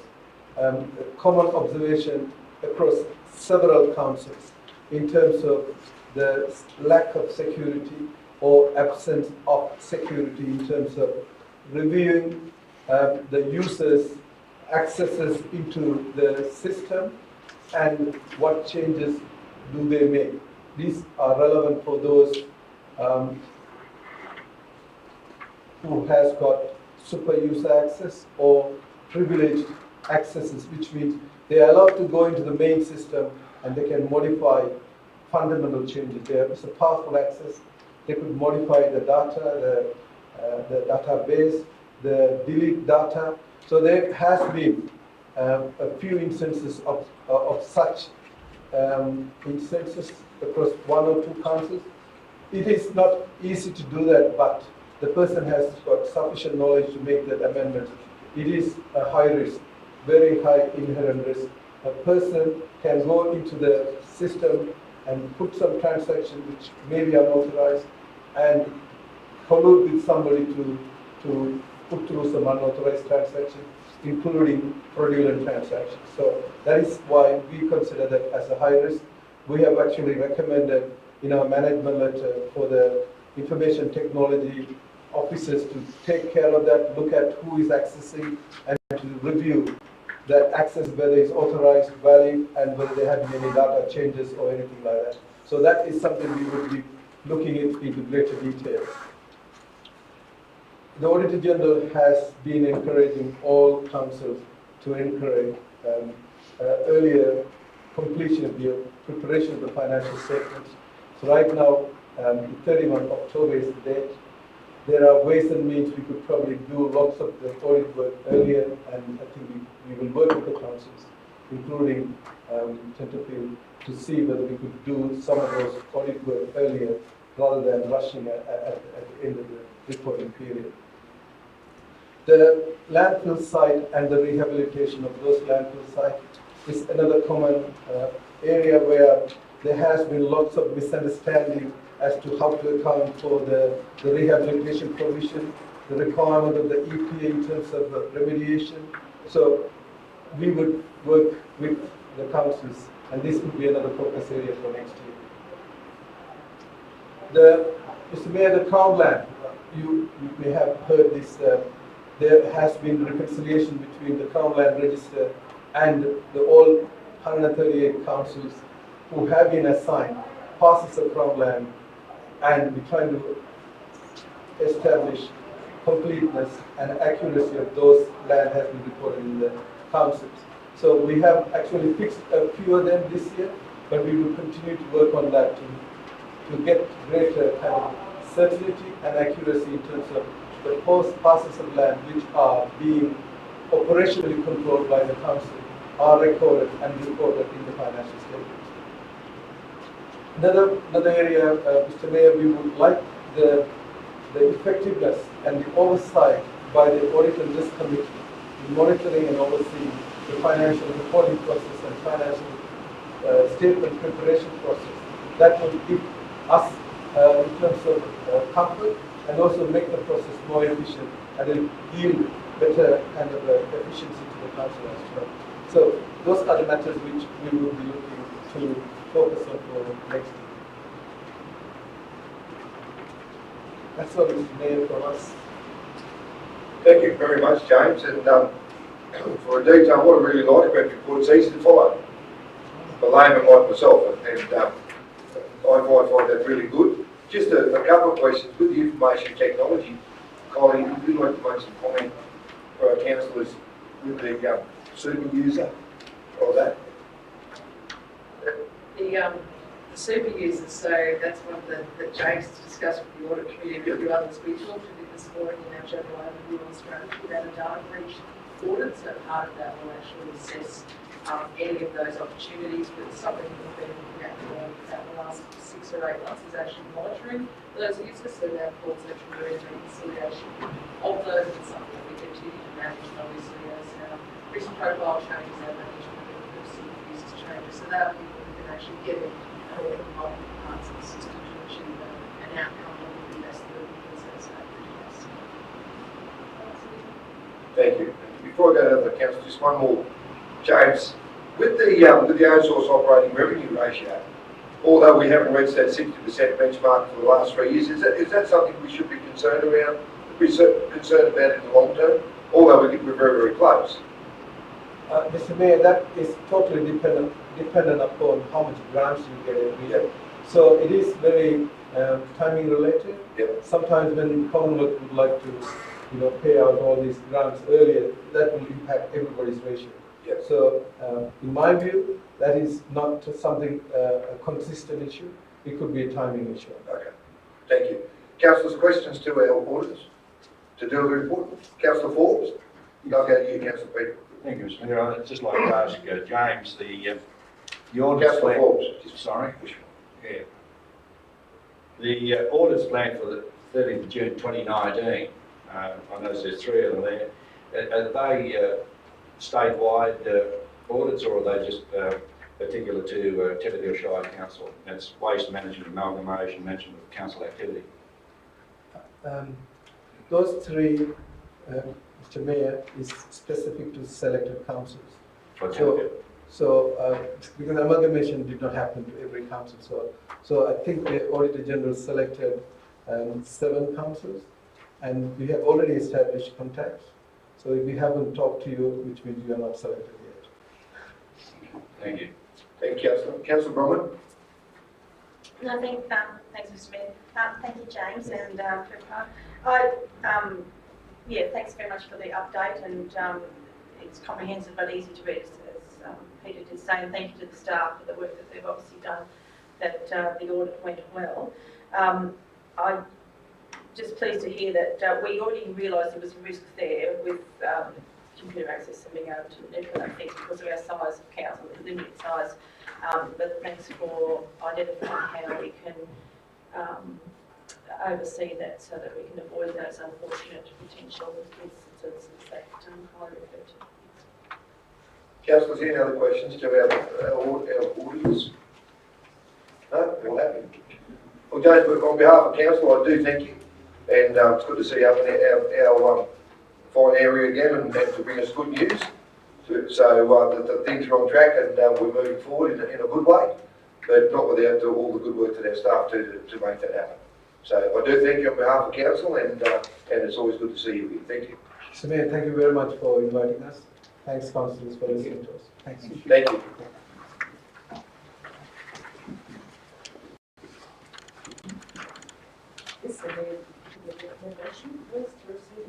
No problems at all. Our next job, councillors, to do this report is that the council notes the audited annual financial statements of the year ended 30th of June, taxes annexed in this report. Can I move in a second, please, to adopt this? Councillor Sawyer, I thank you, and seconded by Councillor Rogan, and I thank you. All in favour? Against? Carried. Thank you. Okay, councillors, now we go back to the start. We'll get there.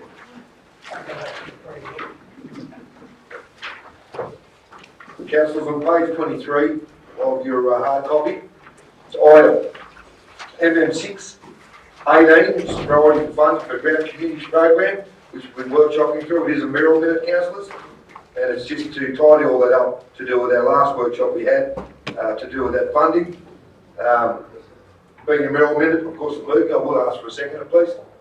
Around me, thank you. Councillor Berry, thank you. Any questions, councillor, before I ask we move this? No? All good? All happy to receive a note? Against? Carried. Thank you. Councillors, page 25 in your hard copy. Another Merrill minute to the waste recycling contract container deposit scheme, National China Sword impacts. Is item MM7, page 18. And once again, it's to do with the really good information that was provided to us from our waste people the other day to workshop, which is great. We've had a phone hook up with Lismore since then, and that's the reports that revolves around the workshop and that conversation. So it's a real minute. I am happy to move that, and I'll ask for a second, please. Councillor Greg Sawyer, thank you. Questions, councillors? Councillor Bromwich, yes? Sorry, Mayor, I was sick at the workshop, but a container deposit scheme refund sharing agreement. I just wondered if you could tell me what does that do with Decimal Council? You want to hop in there? Mr. Corbett, you want to comment? Greetings, Mayor. Councillor, Lismore City Council has a business arm that basically does recycling. They run what they call a MRF, it's just a recycling facility, and they provide service not only to their council but to any other council that wants to avail themselves to that service. Now, that service is used by Ballina, it's used by, well, actually certainly our council. There's probably about 4 councils that I know of that do use that service. Now, when it comes to recycling, as you appreciate, we've got our transfer stations which act as the primary point of collecting a lot of recyclables, but things like glass and paper, etc. We're at the receiver's point. Those recyclable items then need to be put into the process chain for either reuse or in whatever way. And at this point in time, we do use Lismore Council for that purpose of moving on the items that are going to be recycled, like glass, like paper, etc.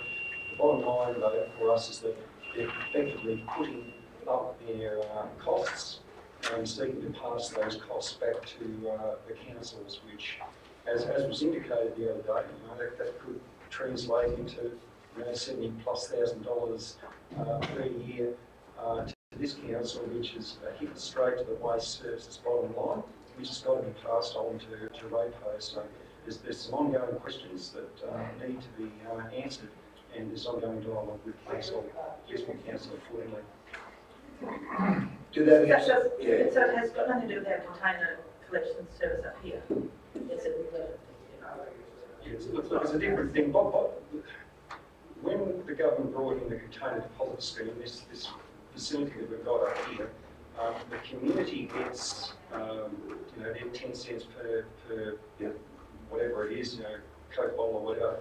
They get some sort of refund, but there's a certain amount of, how would you say, the waste stream that goes out of what the council does. There's some sort of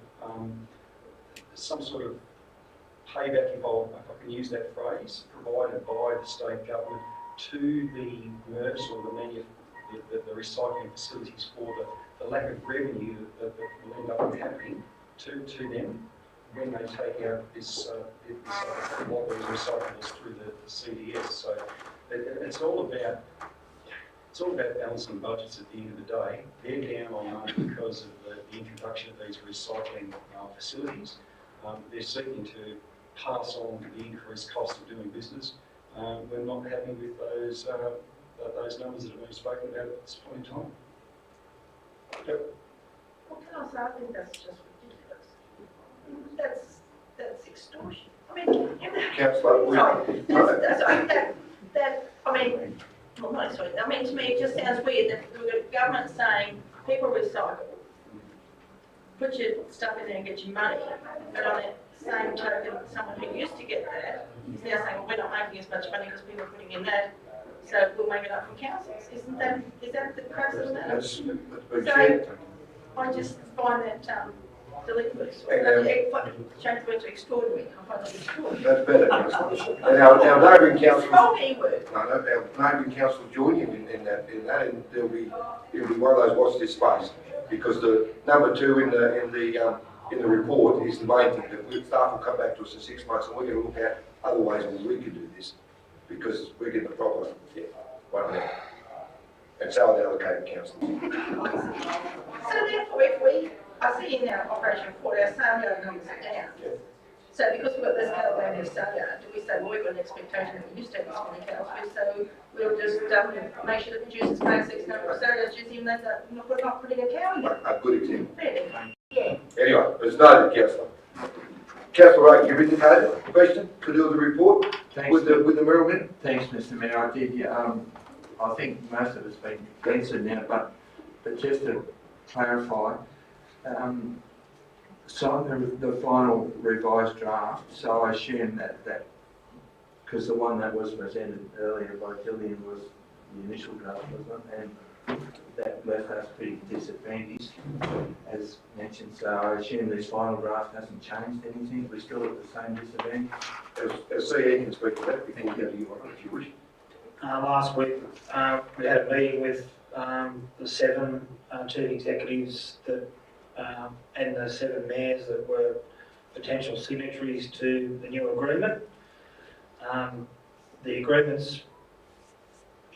The agreement basically changed that afternoon again. It changed an hour before the meeting and it changed the day before, and it's a moving feast. As our Chief Operating Officer has said, it's a wait and see, because there's so much doubt as to potential markets and what's going to happen with the recycling industry. It's very, very difficult for a MRF, be it Lismore or anyone else, to actually work out what's going to happen in the future. I've got my own suspicions and what I think is going to happen, but that's immaterial as I don't make the legislation in New South Wales. Part 2 is actually, we need a resolution to agree to sign up by the 1st of December, because we'll miss the boat as far as the fund, the sharing, refund sharing agreement goes.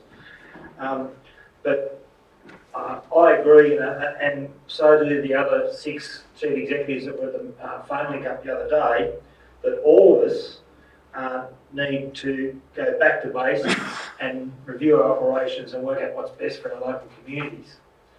And so number 1's important because we want to be ensure that we get our share of the refund, but number 2 is actually far more important.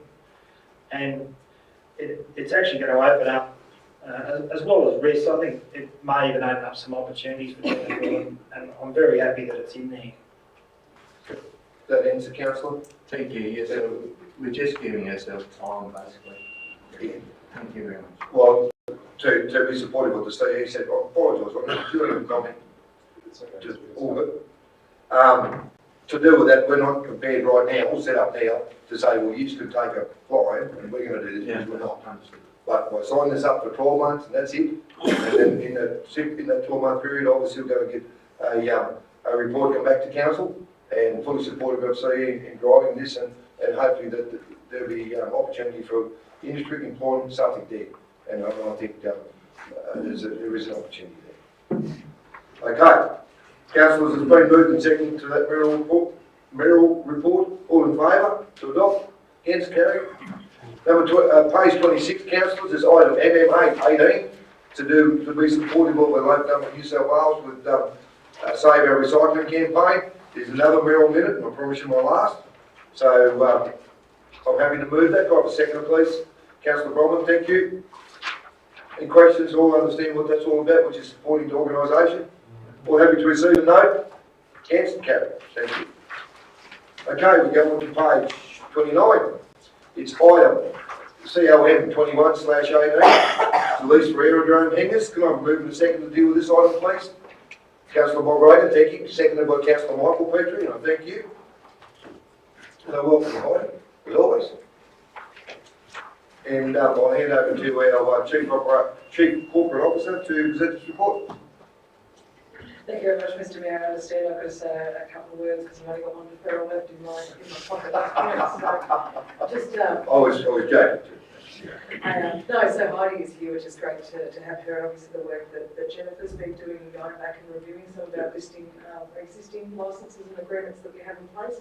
So as I said, we have a recommendation there to enter into a 5-year lease with 2 existing owners of sheds on Hangar Site 1 and Hangar Site 2, and authorise those leases to be signed. I have had a comment in there about why we've actually included the lease amount in this particular report and as a public report. I'm happy to answer that too, because we are looking at entering or fixing a price for something as opposed to engaging, given the fact that those the constructions, to the best of my understanding, are actually owned by the individuals who we wish to enter into those particular negotiations with. So happy if there's any questions for Heidi or if anything else that she wants to bring up. Otherwise, I commend the report to you, and hopefully we can go forth and negotiate some agreements. Heidi, do you want to comment? By all means. Thank you, Kylie. I don't have anything to add. I think she covered it very well. So if there are any questions. Okay. Any questions to do with the report? Councillor Bob Reagan. Thanks, through you, Mr Mayor, for Heidi or Kylie, just for my own education, we're leasing the land of the site. So are the conditions, what sort of conditions do they consider these people who own the structures? So those structures don't revert to council ownership or anything like that. So what happens when the lease, if no one wants to take up another, take over a hangar if they can't sell the hangar or whatever when they're leasing? Thank you. Through you, Mr Mayor, the leases, the sheds have recently both been sold, December 2017 and August this year. I'm not sure what happens if they don't get on sold in the future.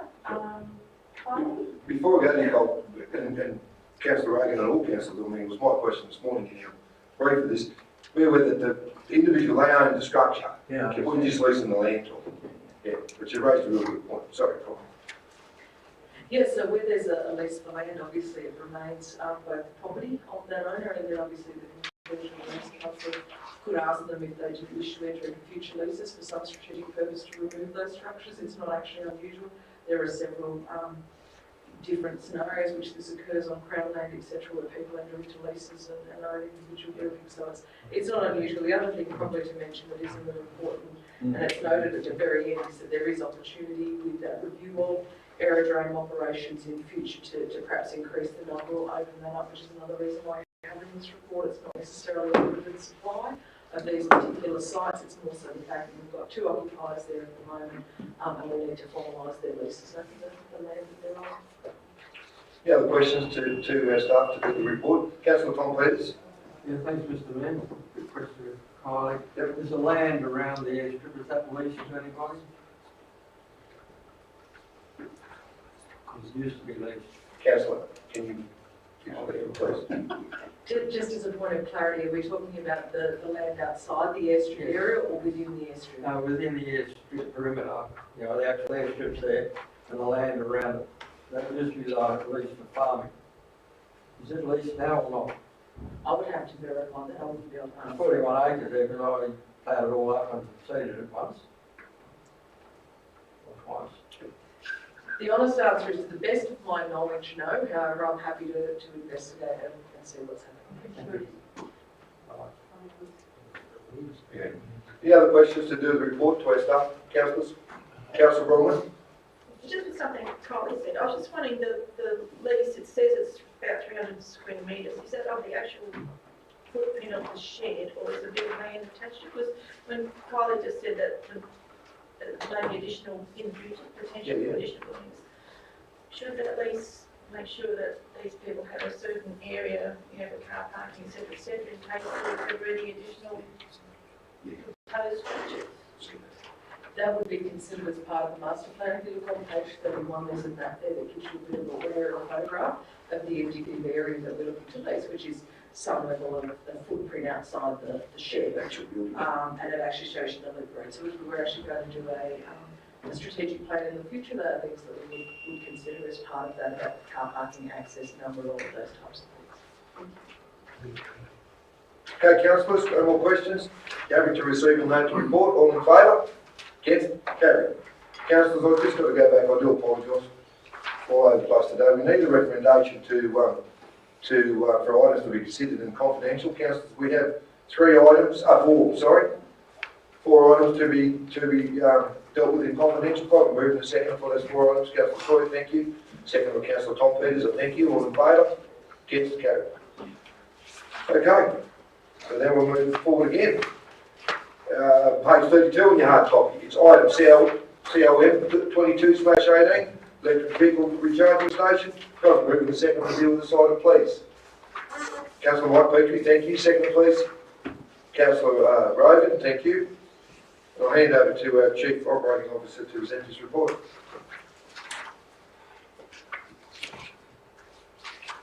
Page 32, you're right, Councillor Rogan.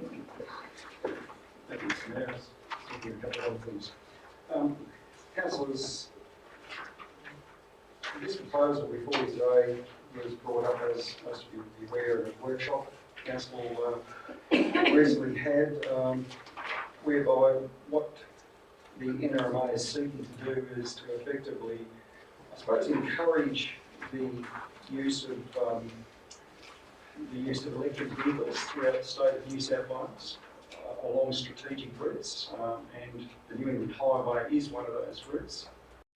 As we're all aware, I mean, our council, Tenterfield, is within reasonable distance from Brisbane, 300 odd k's or thereabouts, and with the vehicles that are available now, you can get, I think, at least 150 k's between charges, and the newer vehicles like the Hyundais that are coming out, you're going to be getting about 300 k's per charge, and this is not a vehicle that we're aiming to put out in the marketplace for less than 50,000. So what we're going to see in the future, and the not too distant future, is a lot more electric cars on the road. So NRMA is taking the initiative. They're put forward a proposal to council, this council and some other councils, about putting in a charging station at a strategic point within close proximity of the highway on hopefully land that they can lease for next to nothing. was known as a Peppercorn Road. It needs to be close to a transformer, and that's why in this particular report we've indicated a couple of locations in and around this council building, one behind us on the north side and one on the south side. All they're asking for is effectively for council to support their initiative by way of giving them a lease on the land that's required for whether it's over 5 or 10 years. I have to go back to the details of the lease, but in short, they'll be covering the capital cost and the electricity that will be dealt with as you know, between the user and the NRMA. Open to questions. Questions directed to do with the report. Councillor Bronwyn Petrie, I'll go to you, Councillor Perry. Thank you, Mr Mayor. Andre, is it one car park or more? Because one, it says to lease a car space, then the down bottom it says interest in leasing a space, and then the diagram has 6 spaces. So how many are we actually talking about? Just the one? Through Mr Mayor, the intention was one. There's probably a little bit of tardiness there in the report, but in terms of the diagram, it does show an area. It is just being the locality there. I think there's something that was raised at the workshop, Councillor Bronwyn, was that if this proves to be successful and in demand, don't be surprised if one turns into 2 or 3. So maybe there's been a bit of forethought there on what might be in the future. But look, if you were looking at on page 34, lot 2 up there, you see how that's basically bolded around 5 car spots there. That's a possibility, but what they're asking for is one at this point in time. So that's what we'd be voting on, is just the way. I mean, it's a good idea, especially it might get into the business over here. And don't forget, there was someone recently went from Sydney to Melbourne. I think the only place they had to charge was Goulburn, from memory.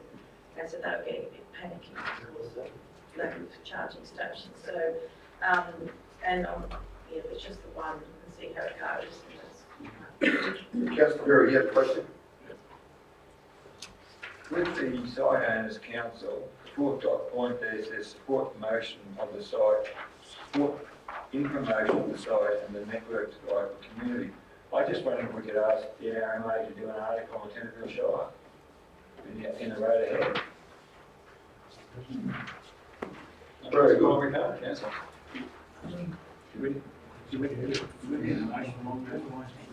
Okay. And see, before I go to you, Councillor Peters, I see you've just got a bit of comment which supports what you just mentioned, Councillor. Through Mr Mayor and to councillors, it's my preference to have things actually included in the officer's recommendations such that when we report on for the council resolution register each month, we don't forget what we've spoken about. So, Councillor Berry, if you'd like, it's my suggestion to include, subject to the will of council, an amendment to the officer's recommendation such that something like that is actually written down and we can act on it. Thank you. I'll give you, Councillor, to be fair, because it'll be an amendment to this. Just have a bit of a think about how you're going to word it. I'll go to you, Councillor Tom Peters. Question to the report, Councillor. It's just a quick question. I imagine eventually, there's not going to be power for the first, say, 2 or 3 years might be for free. And after that it won't be for free. There'll be a big charge. They can't keep giving power away without a charge. Will there be more and more electric vehicles on the road, and all we're ripping in here to get a charge for nothing. So they'll be motoring for nothing, and won't have to buy any fuel, so I imagine there's going to be a charge eventually. I wasn't aware it was for free. Wouldn't they have a swipe thing on it? I don't know. Is it free? Through you, Mr Mayor, look, I have heard that the NRMA the NRMA was looking to make the electricity free for its members initially. And I'll use that word initially, and that was just like, any look at the banks when they brought out, the ATMs, that you used to have so many transactions that were for free, credit cards, to use your credit card was for free, but now what you pay in terms of access charges. So everything in time will have a cost associated with it. But my understanding is that by and large, you're not an NRMA member, but you're a swipe card or something that's there that you pay some sort of fee for. the service. Councillor Rogan, I'll come back to, sorry, Councillor Moore, I'll come back to Councillor Berry please again. Councillor Rogan, question? Yeah, through you, Mr. Mayor, for Andre again. In line with those last couple of questions there, it says the NRMA will promote this through their membership network. And if you're not an NRMA member, consider that. It's still going to be accessible to other owners of electric vehicles, and if so, is signage needed in the town to say electric charge station? And all those sort of things, and who would foot the bill for that? Thank you.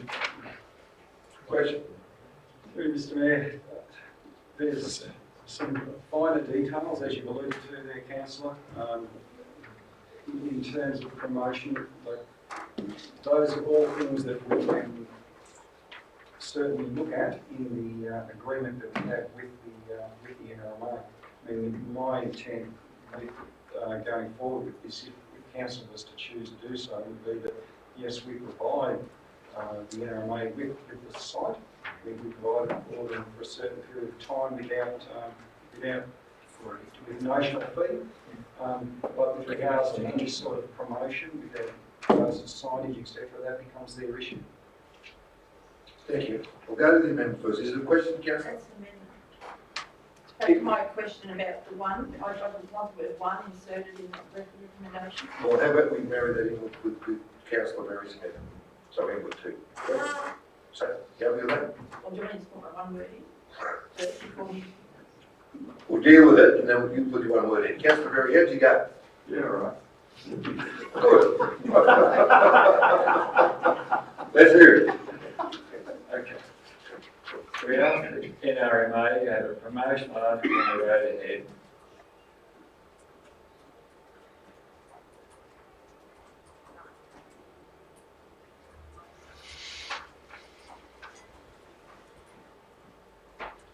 Right, extolling the virtues of Tenterfield Shire's tourist attractions.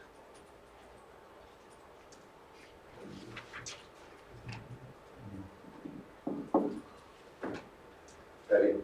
Yeah. Good. I think it's enough. Okay, so that's an add-on. You want to just put that underneath the officer's recommendation, or is it a totally separate thing? One and two? Councillor Bronwyn, where I'll deal with yours as a councillor if you want to, if the officer's happy where you want to put in yours in the main. I'm all over the place, but I'll get there. Okay, so where it says that council authorises the licensed to occupy the charging stations for electric vehicles, you sign under the seal of council by the mayor, the chief executive, thus permitting one car space. So I want to insert the word one in the northern car park to be allocated for a 5-year peppercorn lease to NRMA for the purpose of electric car recharging. But I did wonder if it is just for NRMA members, they might have got just a code with a membership thing or something. Everybody can use it. NRMA members get it for free. It's in the report. So, oh no, you're happy with it, just put that in there? Okay, so I'll deal with that. I hope that's, as far as the meeting procedure, that's appropriate. So it's another amendment. But thank you, Councillor Bronwyn. Councillor Berry, we're putting it down as number 2, and it is an amendment. I'll ask for a second for that, please. Councillor Tom Peters, thank you. So obviously, Councillor Berry, you've been given the job of answering that, and thank you. Did you want to speak to the amendment? Well, the road ahead covers all New South Wales, and I think the same articles from the Queensland road ahead. I mean, what a chance for tourists to the Shire. Fantastic. Good. Councillor Peters, a second. Did you want to speak to it? No. Councillors, any other comment to the amendment? Councillor Bronwyn, speaking to the amendment? Are we asking them or requiring them? I mean, we're giving it to them for peppercorn mint. Would we have the word we ask? They've already said that they will do it, so wouldn't we just put their council require NRMA? So they got no out. That's right.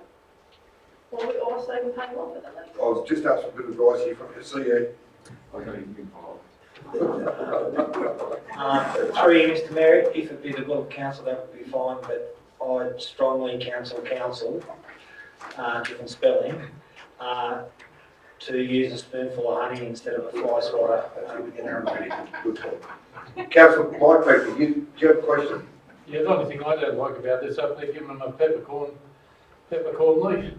Again, they're amazing, big money making, big money making organisation. I don't think we should be giving it to a peppercorn. I would only suggest that if I can, before we go for some comment, and I don't know, I'll throw you in here, I would think that would be standard across the state, what they'd be asking all the councils there. So if we're going to be on about, say, no, we want $10,000 to build, but so we are not going to charge the station, we're going. And I'm not saying they will, but, and I'm with you, I mean, anywhere we can make it quick, but, Andre, did you want some comment there? Somebody else might want to put a charging station to get off there. I don't know. I think we're getting off the track a little bit. All I was going to say, Mr. Mayor, is that 5 years is not a big time in business. I mean, if you're going to start up business, the first 3 years, right, is going to be the time where it's going to be good or bad. You'll learn pretty quickly. So if this is going to be something that turns into something bigger, I would suggest to you that when they want to renew the lease in the future, that's when we perhaps look at just a much higher rate, right? And just make sure that the lease itself is open for us to do that. We just don't sign an open-ended lease that gives them something for nothing for infinitum. Yep.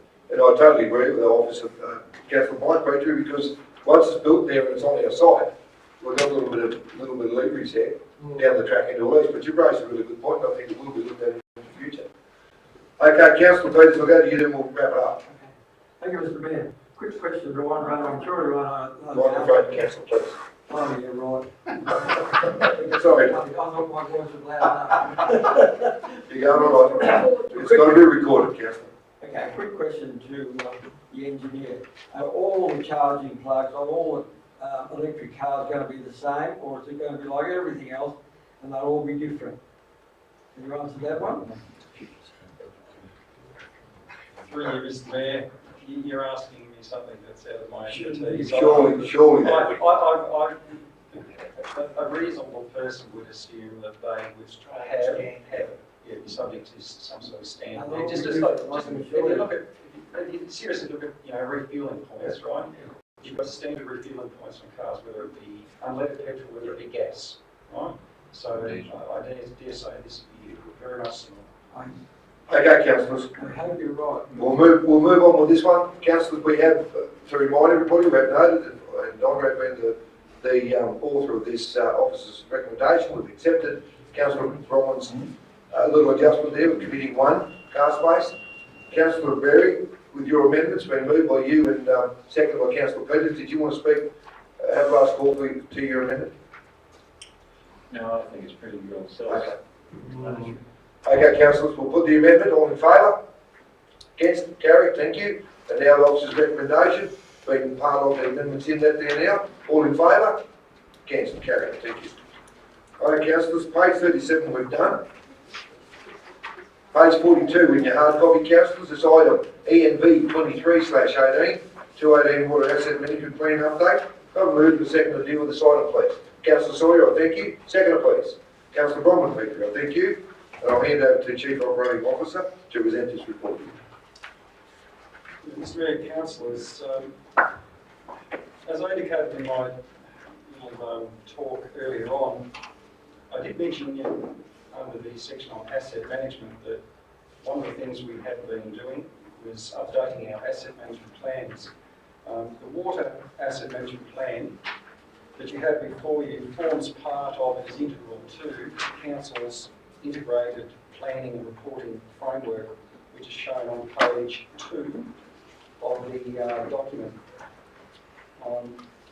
That framework basically spells out all of the documentation or plans that sort of feed up into what is a sustainable council going forward. If you've got all these documents talking to each other, considering the long-term financial plan, and you're operating within that framework, according to those plans, one should expect that you provide the services that your community requires, and they are sustainable services at the right price that people can afford. That said, this document here has its genesis back in 2013. There was some review of it commenced in 2017, That wasn't fully followed through, but certainly we're at the stage now where it has been followed through. It's updated now to reflect the current thinking. Just to pick up Bob's earlier question, in terms of what is the condition of our network, doesn't it cover, all of the requirements going forward? Well, there's a comment there, if you have a look on page 7, it's in Roman, it's titled item 1.6, what the Shire cannot do. It says the Shire doesn't have enough money to replace all of pipework under program maintenance. So there's two types of maintenance. There's the reactive, and there's the program maintenance, but then there's the CapEx. Right? The CapEx is when something's just worn out, how it's used by, if it's done, it needs to be replaced. Program maintenance is just cleaning of the pipes, opening of valves, etc. The unplanned maintenance is when pipe breaks, basically, right, or something just fails catastrophically, unexpectedly. So what we're saying to you is that we don't have enough money in there to just fix things on the fly. Things have to be programmed over time, the CapEx-wise.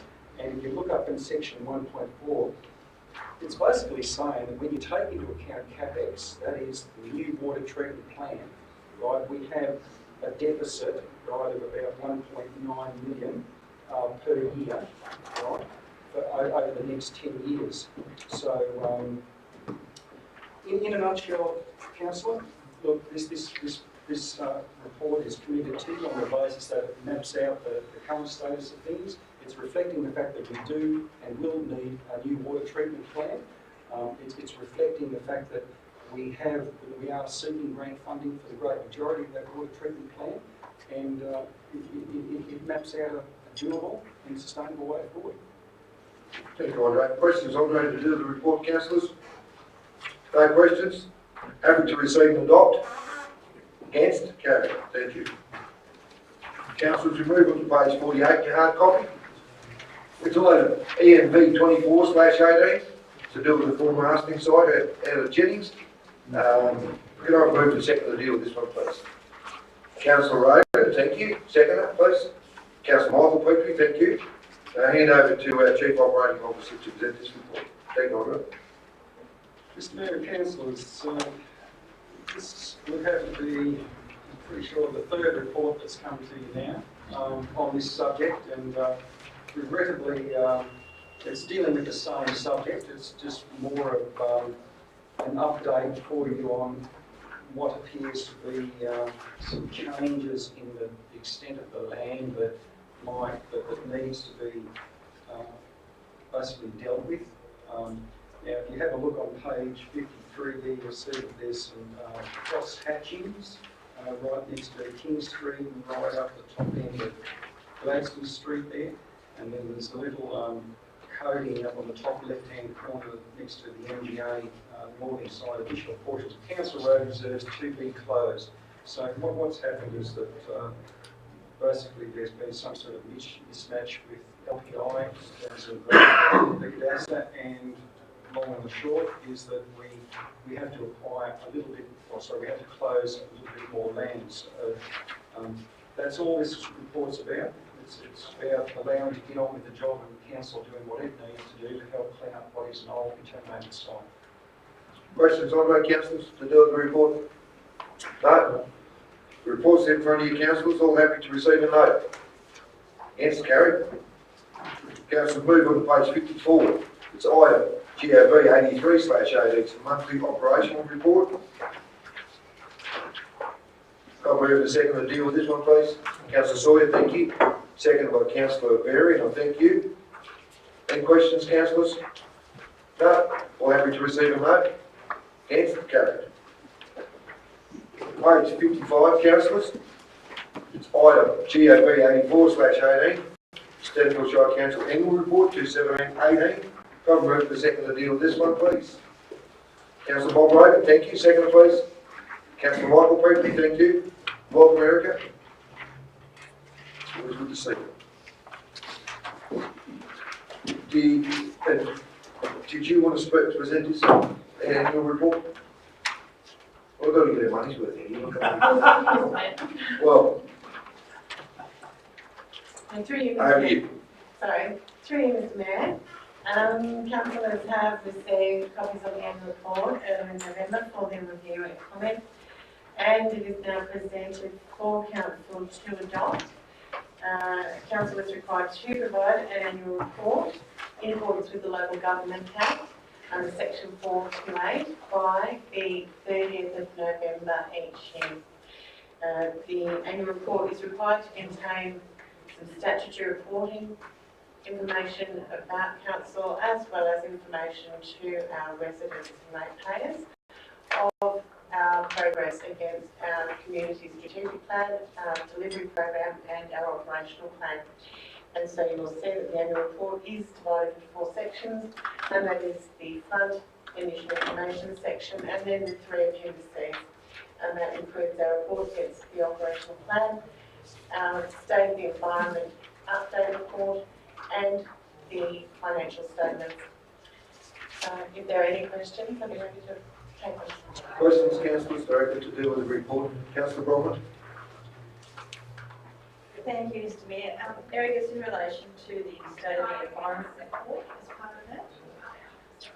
You got a page, councillor? Oh, This, yeah, so it's councillor, in 20, it's at the back of the attachment booklet 5. this is the annual report, councillor? Annual report, Yep. appendix 2, state of the environment report. I apologise, councillor, just didn't get the pages. Yeah, so, well, listen, it goes across a couple, but so say page 38, just go to 38.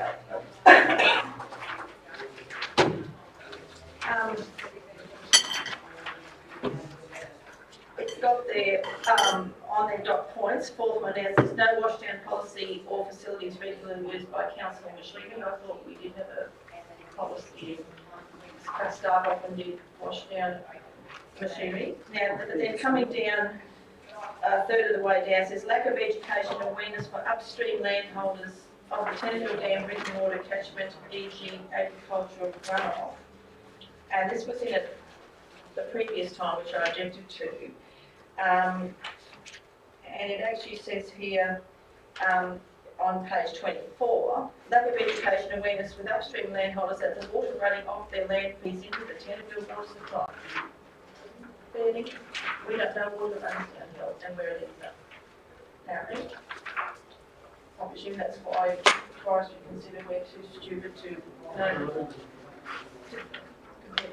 Anyway, so I think that is just very wrong. We raised that before. The next one down, it says, possibly, 4th dot point from the bottom on page 38, possible increase in vegetation clearing due to introduction of new land clearing laws, Local Land Services Act 2013 and the Biodiversity Conservation Act 2016. And it goes back to page 26, it has a bit more wording there, and how we can lose species, etc., etc. The big risk, as various of them have spoken about, in Tennant Shire, which has, by government departments, been noted as being different to the rest of New England, in that we have a regrowth problem, not a revegetation problem. And our woodlands are getting thickened. We're losing woodland species. It should be nearly mandatory to control regrowth in the Shire because it's causing a lack of ground cover, it's causing lack of ability for it's havens for feral animals, etc. We're losing birds and what have you. Councillor, can I just need to just stop you for 1 minute? We'll deal with, because you've asked a question, and correct me if I'm wrong, questions to do with do we or don't we with this washdown area? Oh, yeah. Well, please, it needs to be questions distinct to the report. Erica needs to do that. The other ones are comments. I mean, and if you need Well, I an need answer, to ask is we'll deal with one thing at a time, please, Rob. So, Erica, if you can do the first one, and the others, if you're wanting a change in there or you're disagreeing with what the report says, probably need to be a little bit more clear. I'm taking on board what you're saying. Okay, Erica, I apologise. No, thank you. Through you, Mr. Mayor. Council, we don't have a specific washdown policy, but we do have procedures and practices that take place at the depot at the moment. we also have implemented water saving activities. There's no formalised policy, and that may be what the consultant has reacted to. In terms of the state of the environment update, this is just an update on the previous full document. So that's why the consultant has been engaged to do a first level review of those documents, that information that is easy to access, such as documents on the website. It certainly is a gap that we can address, but it does not say that we do not have washed out procedures and practices that we actually have in place and use every day. Okay. Can we go, is that answering your question? Can we go to the other one now, was to do with the catchment for the dam? So you're not happy or disagreeing with what the statement says, or? Yeah, it says as a risk, on page 24, and it's also on page 38.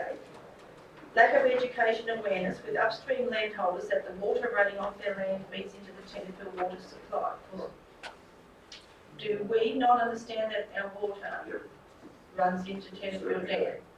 So there's a lack, so I just find it an extraordinary comment, and are we going to continue to suffer this being in a report about Tenterfield Shire? Erica, did you want to reply? Thank you, Mr. Mayor. Through you, Mr. Mayor.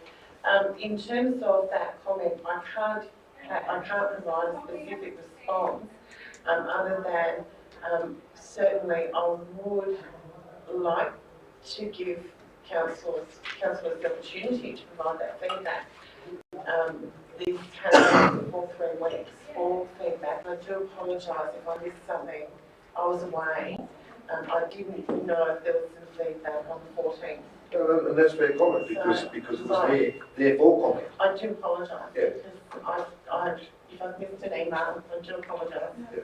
So, Councillor, I'll go to your third comment, which was, and it is to do with their catchment areas. No, it's the vegetation. It's several dot points. Yep. Are talking about potential increase in vegetation clearing, that councils largely dependent on granite borders, land clearing, state government agencies for its biodiversity extension activities, as new legislation is enacted, there be an increase in clearing of native into the Shire, This is nearly word for word the stuff out of the Nature Conservation Council. So I'm querying the independence of the person preparing the report.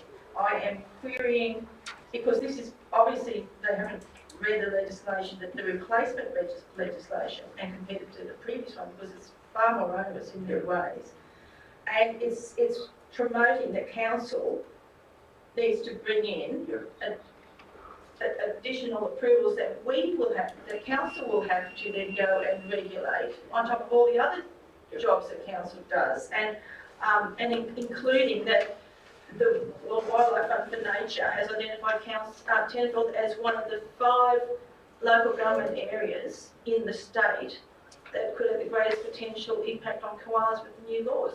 What's happened to all the high koala population shires in the state? How come Tenterfield suddenly a koala populated high area? I just find I have great question marks over that report, and I think we need to review. Did you reply to the last comment? I'm not in a position to make a comment like that. Please be aware that it's our annual report, and when there's a time for changes or comment, we need to be aware that there's a time to make, because it is here to receive and adopt today. So it is. I'll give you one more go, because I've got some other councillors. I can't change her report. No. We can't change the report that's been presented to council. We can't go back and say, you must reword this. What I'm questioning is, by the comments in that report, I'm questioning the where the information is coming from, the veracity of that information. Because, quite frankly, with my experience in these matters at highest level, that is so incorrect. I'm not happy that this continues to perpetuate through these reports. I don't intend to go and tell someone to change their report. That's not our job, and that would not be correct, I don't believe. Well, that's a very good comment, because that's what I'm getting towards, Councillor. All of us, not only you, Councillor Bromwich, all this is on review, we all have the opportunity to question or ask, correct me if I'm wrong, Erica, or why is that there, or that needs to be changed. There's an opportunity. That's all I'm trying to make clear, that the opportunity was there to do that. Yes, through you, Mr. Mayor. So this was a draft document from when it was emailed out to councillors, and we provided copies also to the senior management structure, because then comments can be made, they can also be provided back. And we can make those amendments here in consultation with the provider of that report. I'm trying to work forward here, councillor, because that's the only way forward. That if it's incorrect or someone's got an issue with it, we need to sort it out. Because this is our annual report. That's like a report card on council. That's how I look at it. I'll give you a spell just for a minute, just have a think. Councillor Peters, I apologise. That's all right, Mr. Mayor. No, it's fine. Go, microphone, please. You're going well. Something that really worries me, I can see it happening before very long, with this new biodiversity act, right? There'll be no spraying, agricultural spraying anywhere in the water course coming into the dam. I can see that happening. And what are the landholders going to do? It's very important that the spray there. We've got heaps of low grass you've got to control somehow or another. So as you put in crops, I can see this happening, that we won't be allowed to spray, use agricultural chemicals anywhere where the water's coming into the dam. So a comment, not a question, councillor. Comment, Yeah, yes. it's all good. Any other questions to do the report to Erica? Councillor Berry? I don't know if this is in regard to this comment or question, but I think under the previous this plan, I thought we put some of those things in Councillor Petrie was talking about. I think it might have been in the time Would it have been at a workshop, councillor? No? not this council, the previous council. Oh, okay. Yeah, I'm sure we took a lot of that stuff, rubbish out and put some sensible things in there. I like the way you're English there. Of course you can, Colin. So the State of the Environment report was actually done 12 months ago. And councillors' recollections are correct, but we have reviewed that last time. We also talked then about the interpretation. Now this document is reviewed by staff, so it's given to every management staff member that we have in this organisation for their review of content. So when we talk about different people having a different perception, perhaps what we actually need to do is go back and highlight the interpretation of council and landowner. So we did talk about the education upstream of the dam, and what they're saying is that from a water perspective that they haven't provided any education or facilitated any understanding. Not that those people don't understand the impact that they've actually got, that they're required to do some level of promotion on where catchment areas are, etc. So maybe it's the wording terminology. But what I would suggest moving forward, if this remains an issue, which obviously is for the second year in a row, because it's the same report, it hasn't been reviewed, it has been it's been updated, it hasn't been redone. To do with the environmental part? State of the Environment report. So as I said, the whole report. no, the State of the Environment report is an update annually. You don't even actually have to include the updates. We've chosen to so that we get an ongoing view of those particular KPIs that are in there, things like movement of rubbish, the amounts, etc., the water usage, which are contained within that report. So perhaps with council's concurrence, and that's up to council of course, but maybe we bring that back to a workshop and highlight with the individual officers what those particular concerns are, flow-on impacts and development, an actual statement around them that may be more easily interpreted by people who are impacted. So is it just because we think one thing when we're writing it down doesn't mean that that's necessarily a view of those people. And Colin, that's a very good offer, and I think that's the way forward. Just hang on, councillors, is there anyone else that had any questions to do there in the report? If you want more, go councillor, and we'll wrap it all up. I just want to clarify, my understanding of this was that this report has been prepared by a consultant. So if I, complained about the content, some of the content, I don't believe that as a council I can force that person to change the report. The report is as it is. So I'm not quite. I just want to clarify. When we receive a report from an independent consultant, if we object to what's contained in the report, I didn't believe we could get it changed. Or what? Can you just explain the situation? Because Erica said if I had my wind 3 weeks ago, could it be changed? I think that you can certainly ask the question, and when we go back, all consultants, we come out, we provide them with a level of information. Nobody knows our business, so every time we engage a consultant, they provide their professional view over the top of the information that we provide in the first instance, and that's where we have those conversations to make sure that they are there. So we certainly have the opportunity to review. It is the same annually. The consultant doesn't have access to our figures, they need to be provided. So the number of amount of recycling, they need to be provided, verified, and then ask the questions, but they do use their professional understanding to draft those reports. I'll just go comment from SCE. Through you, Mr. Mayor. What's done is done with this report, but I actually see this as an opportunity in going on further from what Councillor Bronwyn Petrie mentioned. I think a workshop on this and crafting some questions and suggestions to talk to these dot points in the conclusions would help any future state of the environment report with their accuracy, and also some of the alleged biasness, like for example, putting words like possible increase in vegetation clearing due to the introduction of new land clearing laws. Council doesn't make laws. Those laws are made by the state government, debated in Parliament. And whether there is or isn't any increase in land clearing is yet to be known. So by painting that using that vernacular actually implies something that may or may not happen, which I take a little bit of umbrage to. So having a workshop to go through this, turning council's concerns into questions, such that when the next person does the state of environment report, they're more, well, I wouldn't say more, they're objectively assessed and documented and reported to, I think will make a world of difference. Thank you, Mr. Mayor. Okay. Thank you for that offer. Councillors, the reports are all happy to receive and vote. Councillors, moving on to page 58 in your hard copy. It's item GOV 8518, cement policy conference seminar training. So move to second here, please. Councillor Berry, thank you. Second, please. Councillor Petrie, thank you. Michael Petrie.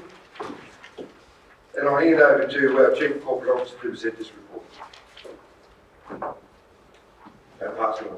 Thank you very much, Mr. Andrews. I might have to go and seek some assistance on this one. Whilst we have Erica here, so Erica has very kindly reviewed this particular policy, more so I think in reference to the difficulty in complying with it as we have fluctuations in the cost to actually obtain accommodation in particularly Sydney in periods of peak demand, somewhere close enough that people can attend functions. So I'll hand over for any questions to Erica in regard to the policy that's up there.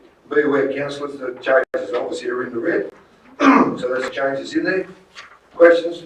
No questions? All happy to adopt the amended policy? Against? Carried. Councillors, move on to page 63 in your hard copy. Item GOV 86/18. It's a nomination of a native title manager. Can I move the second to deal with this item, please? Councillor Bronwyn Petrie, thank you. Second, please. Councillor Sawyer, thank you. I'll hand over to Chief Corporate Officer to present this report. And welcome back home. Thank you very much, Mr. Mayor. So we've got a recommendation there that we actually nominate a title manager. At this point in time, we're actually seeking to have additional people trained to be able to exercise that function under the changes to the Crown Land Management Act.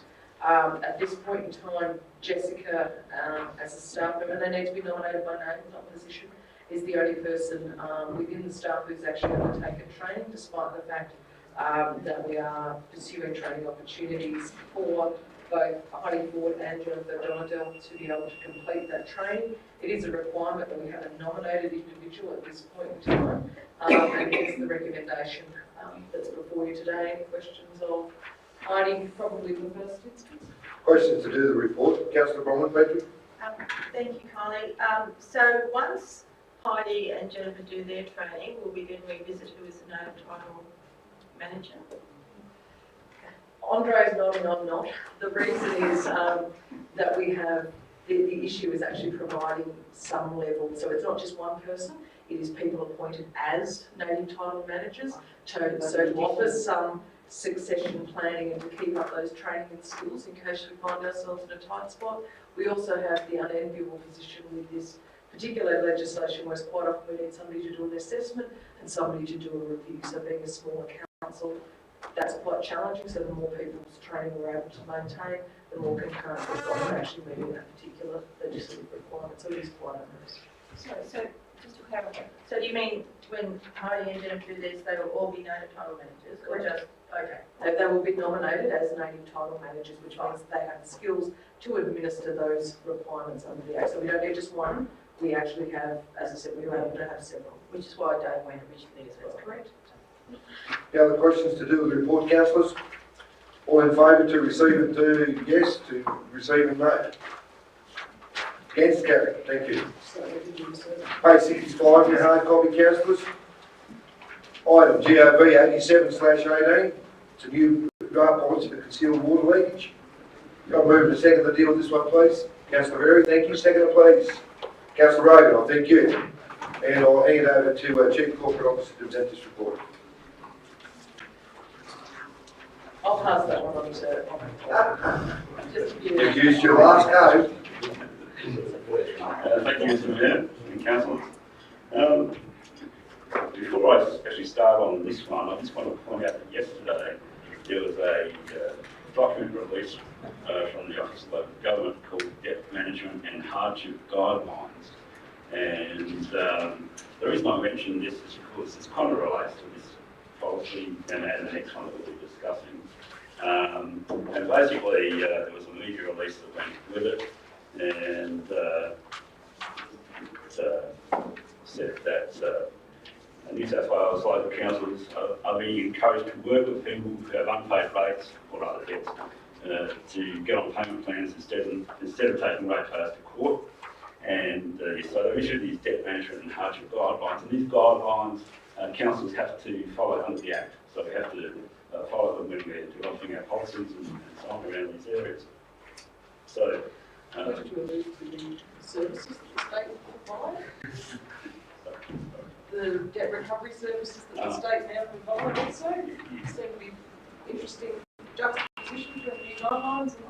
yes, yes. So as the Chief Corporate Officer mentioned, the state government does provide some debt collection services now as well, which perhaps they're trying to encourage the use of via them, but we actually have other plans in place.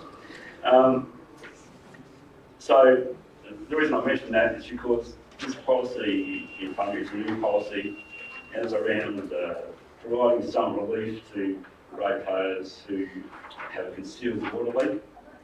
And so tying back to the guidelines, you know, it's once again showing the councils being fair to our ratepayers and so on, where they have difficulty due to unforeseen circumstances. The issue is that there isn't, because we've had a number of requests from ratepayers from time to time who have had excessive water bills due to concealed leaks, to have some form of relief.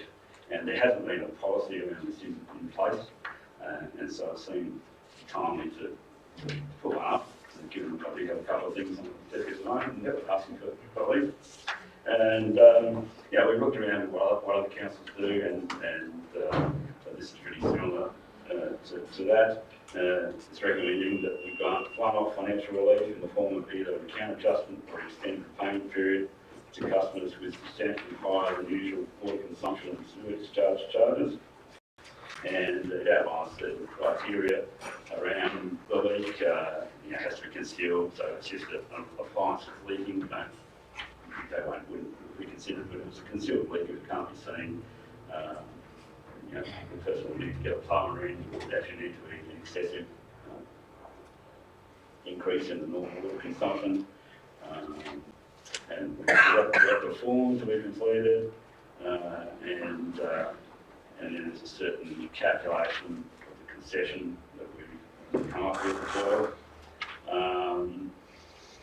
So I'm sure you've all had a chance to have a bit of a read of the document, but this coming to the policy to.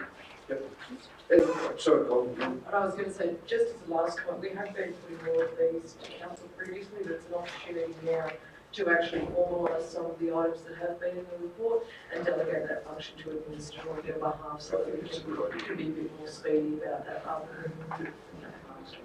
Question to Paul O'Connor to do with the report, Councillors. Councillor Berry, yes? Well, actually, I've got a question and a comment, maybe an amendment, I'm not too sure yet. With, well, I don't know how to think it. Right. With the question. Go with the question. It said that you've got to have a licensed plumber, but if you say over Christmas and you're not going to get a licensed plumber, can you fix that leak yourself and get a licensed plumber to fix it later so you can get the concession? Through you, Mr. Mayor, I would doubt if it was a concealed leak, I would doubt that an individual would be able to fix it themselves. You'd be surprised if some farmers could do.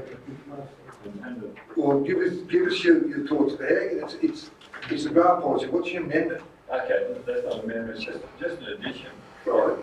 With the write-up, I think that's a very good thing, and it saves coming to council meetings. With the application, I just thought that council should be duly informed of any applicants that need a concession, to fix the rate, so that we're aware of how many breaks and leaks there are. So Councillor, as an example, the officer would bring a report to council saying last week, Joe Blade. No, he didn't say Joe Blade, this week of the week. Okay, and that a certain person. Yeah. Without no names. I mean, you want some comment there, Colin? I don't know how that. I suppose in terms of that, if it's of interest and depending on the number, and that's what we're actually trying to get away from in terms of reporting, is providing you genuine reports that you can action, not a whole heap of data that you may or may not as a group be able to influence. So we could, in the monthly operational plan, report any that we've actioned, but we will be keeping these on file.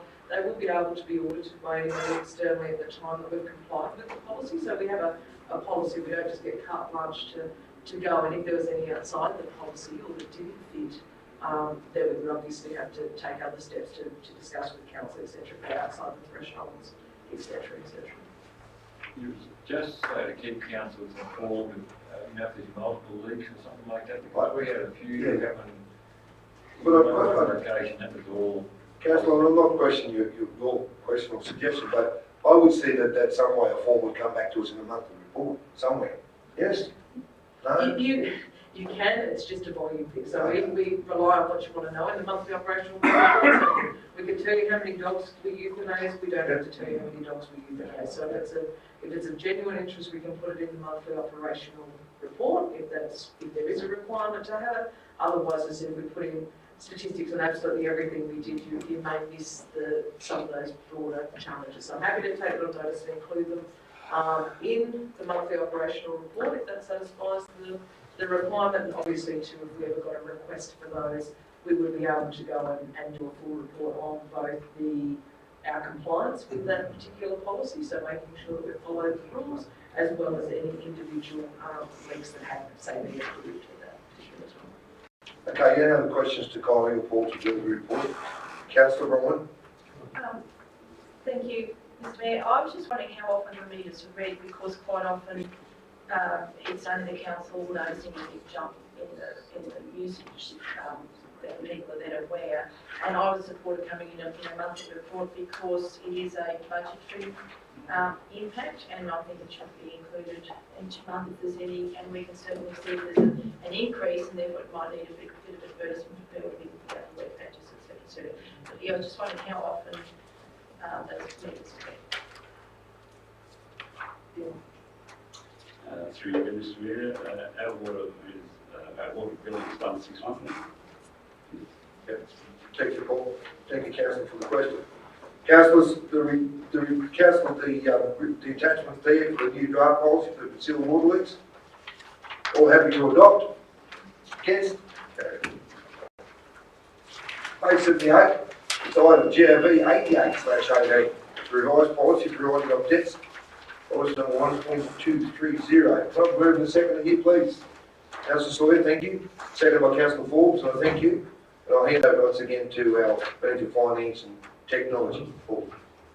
Once again, through you, Mr. Mayor, just really tidying up from the previous report to increase the threshold for the level of debt right off the be done at the council officer level rather than coming back to the council $2,000 to $5,000.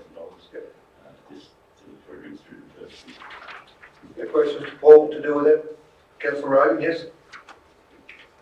Thanks, Mr Mayor. I know it coincides with the previous, but $5,000 seems like a lot of money. I'm just wondering whether in the policies somewhere, and whether it goes back to the previous where those questions that are asked of people applying for assistance.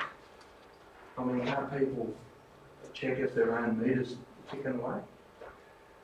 I mean, $5,000 is a lot. I think maybe we could educate those with the water account how to go and check with them for a week. Whether there's left a lid up and have a look at the little things ticking over. Like every now and again, I just think there's a good policy for the water account holder, and that should be a question, you know, when does this last check? Well, it would be correct in saying, Paul, with respect to Councillor Rogan, you only use the case of the water concession as an example in that, don't you? Yes, that's right across the board, but I know what you're saying. Councillor, any comment, Paul? Once again, through you, Mr Mayor. I think the idea of an education process was probably a good one.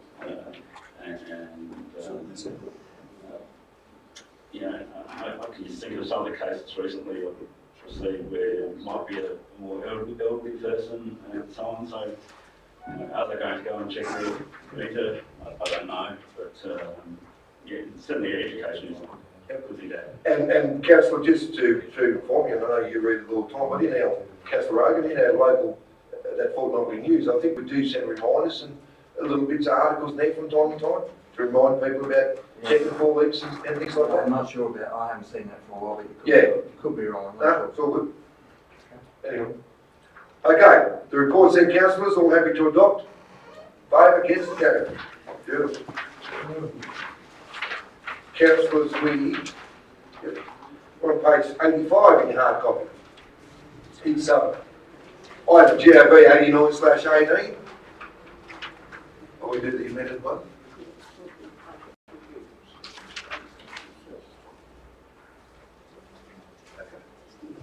I apologise. Right, councillors, we deal with the addendum now. It is item GOV 93/18. It has been moved and seconded that we move the addendum to deal with this addendum here. It's quarterly budget review statement. You all should have a copy of it, September 2018. Can I move and second to deal with this, the addendum?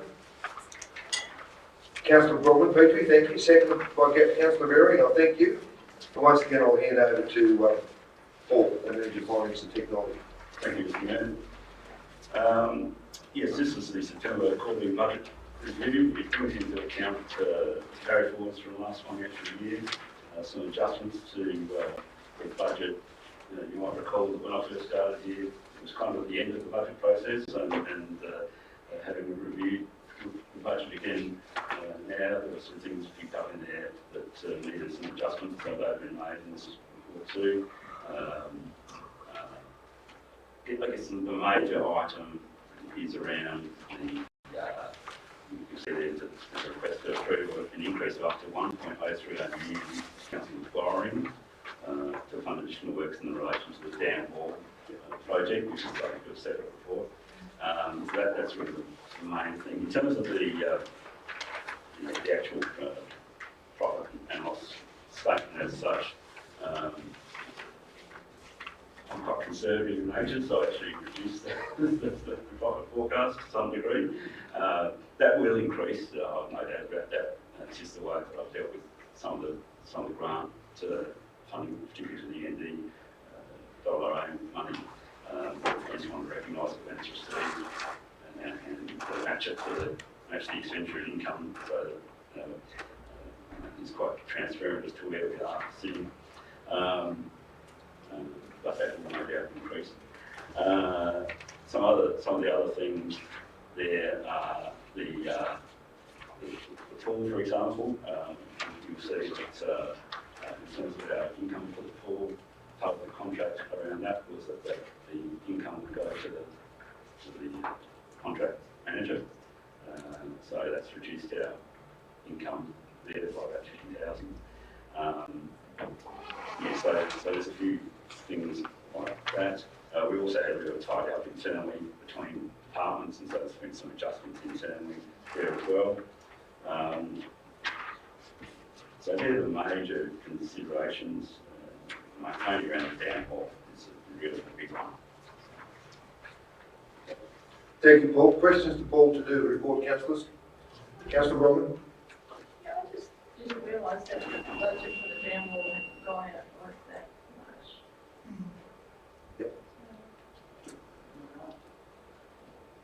Over and above what we previously approved.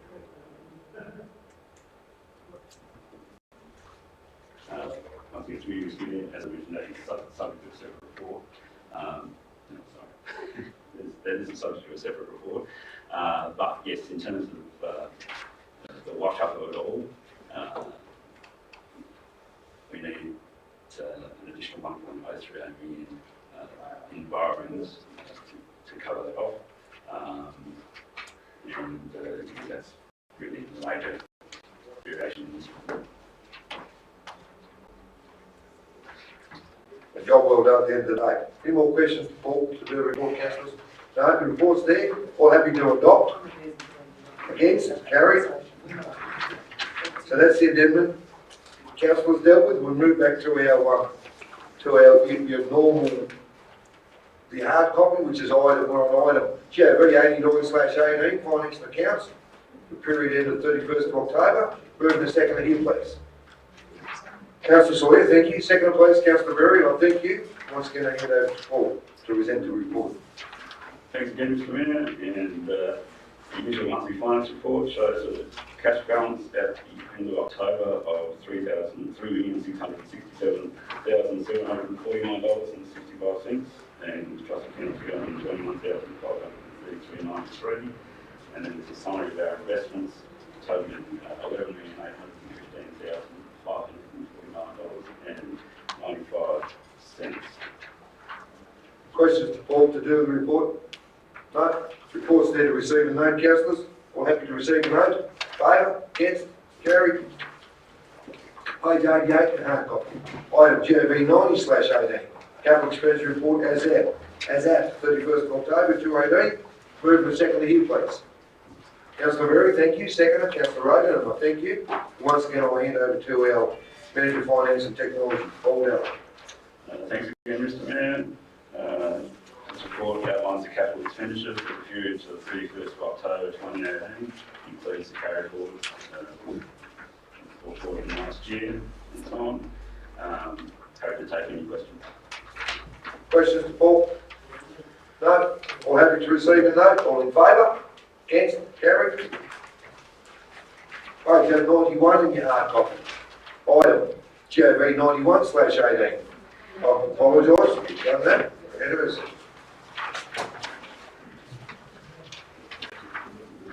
Okay. So now we move on to reports from committees and delegates. We're on page 98. Thank you, Paul. On page 98, councillors, it's RC 24/18. Reports of committees and delegates, Audit and Risk Committee, 25th of October. Can I move and second to deal with this report, please? Councillor Sawyer, thank you. Second, please. Councillor Paul, thank you. And I'll hand over to Colin to present the report. I'm happy to take any questions, obviously. The Mayor and Councillor Forbes are on that committee and may have a better recollection than I do. There's a recommendation there that the report and the actions of the Audit and Risk Committee of the meeting of the 25th of October be received and noted. Questions, councillors? No? Reports there?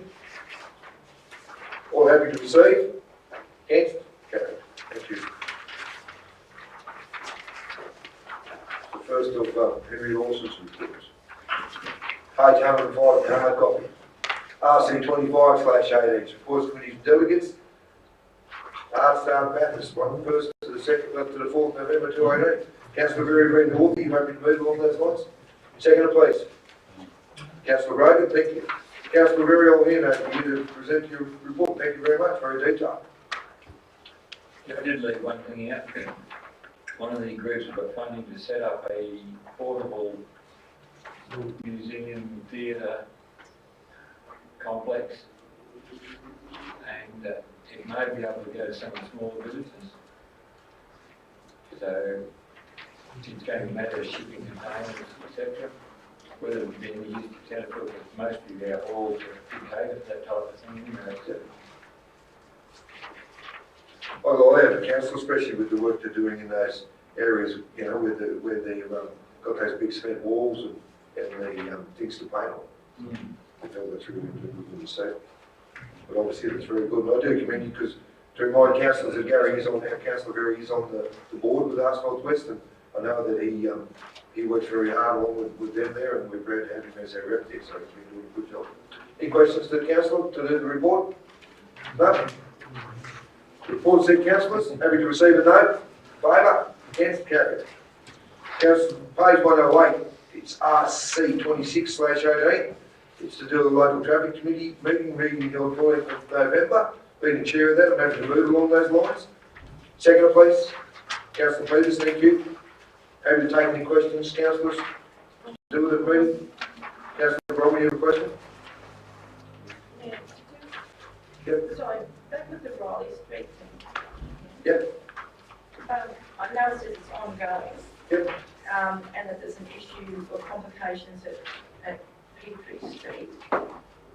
So are we still looking, as on the board at last meeting, at the potential of blocking off Riley Street to all vehicles, other than emergency vehicles, with bollards, etc., etc.? I'm not happy for you to come and put some comment. As I stated at the last meeting, Councillor Bromley, that is the intention to pursue that. It's just one of those things that certainly in the context of bridge replacements and whatever else that's going on right now, the issue of a little bit of traffic on Riley Street is not the highest priority. So whilst it is sort of dragging a little bit of time, it's just one of those things that the staff need to take up with the community and have the discussion and actually go and get some update and design.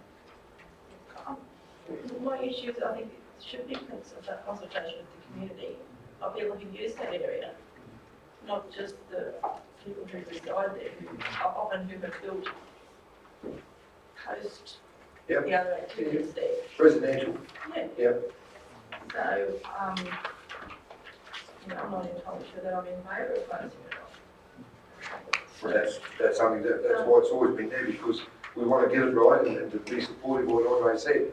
It'll be involving the community as we go, because obviously it's to do with the industrial state out there. But not only that, Mr Mayor. In our own depot. Sorry, Councillor. People have to go out on the highway. Just remember that little stretch of Cowper Street from where the highway swings round, it goes up past Thomas Rural. Yeah. You wouldn't even think it was Cowper Street. It's just bodged up bitumen where often truck drivers are camped for the night, and there's all sorts of toileting happening there that shouldn't be on a street. It's a public street. I have raised the issue before, so I really would like to re-raise that issue about the Cowper Street little section that runs up past Thomas Rural. Has not been maintained, it's not properly delineated as a street. It's actually an extension of Cowper Street, and if you go through there at night quite often or early in the morning, you'll actually see, it's not good. So if we're going to close off Riley Street and have people go there, it's not suitable, and we should not have a street in that condition anyway. Another thing was Raver Park temporary.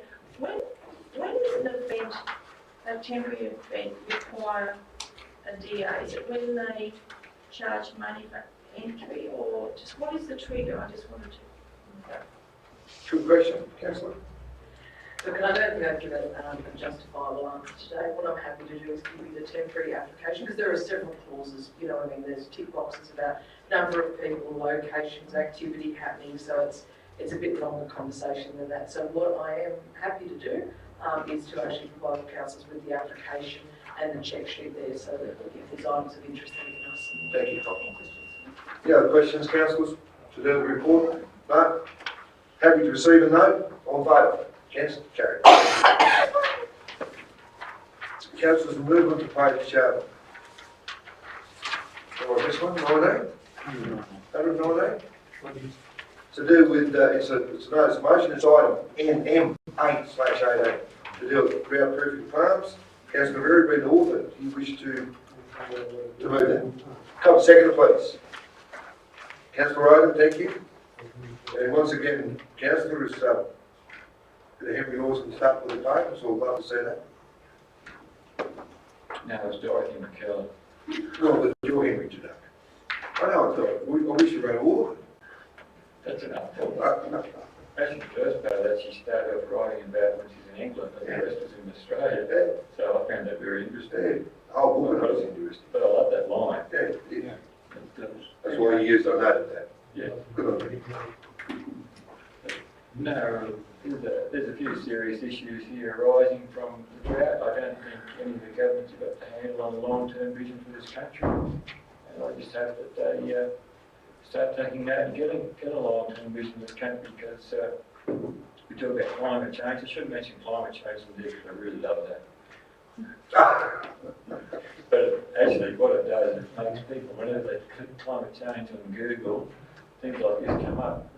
And you can actually put a few facts in there.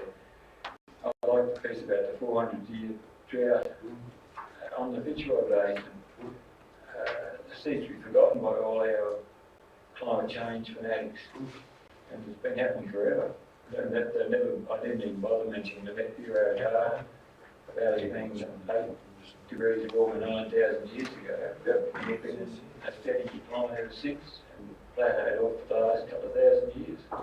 So, and we've had troughs and peaks ever since, but we've got to really plan this country, because we're in that dry strip that goes right around the equator, the north and south. And the community councillor on the notice of motion, I mean, you did make a good motion to go to the next album conference too, I think. So I would. Been thinking about that. Yeah, in the country meetings. Yeah, that's really good. That's just my comments. Questions to our author? No? All happy to receive a note? Yes? Okay. Councillor, we go on to you. Back. Sorry, Councillor. It's a recommendation, I apologise. So we've adopted it. Back page, you have copy 121, councillors, is RES 10/18. It's council resolution registered for November 2018. Got a move in the second here, please. Councillor Sawyer, thank you. Second, please. Councillor White, thank you, thank you. And I hand over to our CE to present the council resolution, please start. Through Mr Mayor, I'll take questions by exception. Any questions to CE to do with the report? No? All happy to note the status of the council resolution register. All in favour? Yes? Carried. Councillors, that's the end of our open meeting. If I can, we're happy to keep going and do our confidential. We're done? Yep. So can someone please move that we go into confidential, please? Councillor Bromley, Petrie, thank you. Second by Councillor Tom Peters, thank you. All in favour? Thank you. Yes, carried. Thank you, Nolly. To do with item COM 2318, Council, the recommendation to Council was that Council resolved to accept Matt Orphan and Deacon's Architects' recommendation to receive David Brown's tender for the value of $343,080, delegate the authority to the Chief Executive to execute the contract, authorise the seal of Tenterfield Shire Council to be fixed to the contract between Tenterfield Shire Council and David Brown. To do with item GOV 92/18, the officer's recommendation that Council notes the information technology review from Robertson Morrow Technology. To do with item COM 24/18, Council accepted the officer's recommendation that Council accept the tender from Fulton Hogan Industries Limited of $521,109 to complete Council's resealing program for the 2018-2019 financial year. And with item EMV 25/18, Council has accepted officer's recommendation that Council, 1, note the completion of the project which otherwise would have achieved time and budget targets except for necessary changes to work, scope, design, additional project work and further. 2, the Council write to New South Wales Water Minister seeking additional grant funding for increased work cost necessary to complete the project, deliver a durable quality asset for the state and for Tenterfield and further. 3, council subject to whatever level of extra funding provided by New South Wales Government, endorse staff engaging in due process needed to increase dam project loan funding from the current 5.45 million approved level up to a maximum of 1.03 million to cover shortfall initial loan funding undertaken and extra project works. Those are 4 items were dealt with, councillors, in confidential. I do believe that is the end of our meeting. I thank you all very much. And the meeting is ended. Peace and harmony. Thank you all.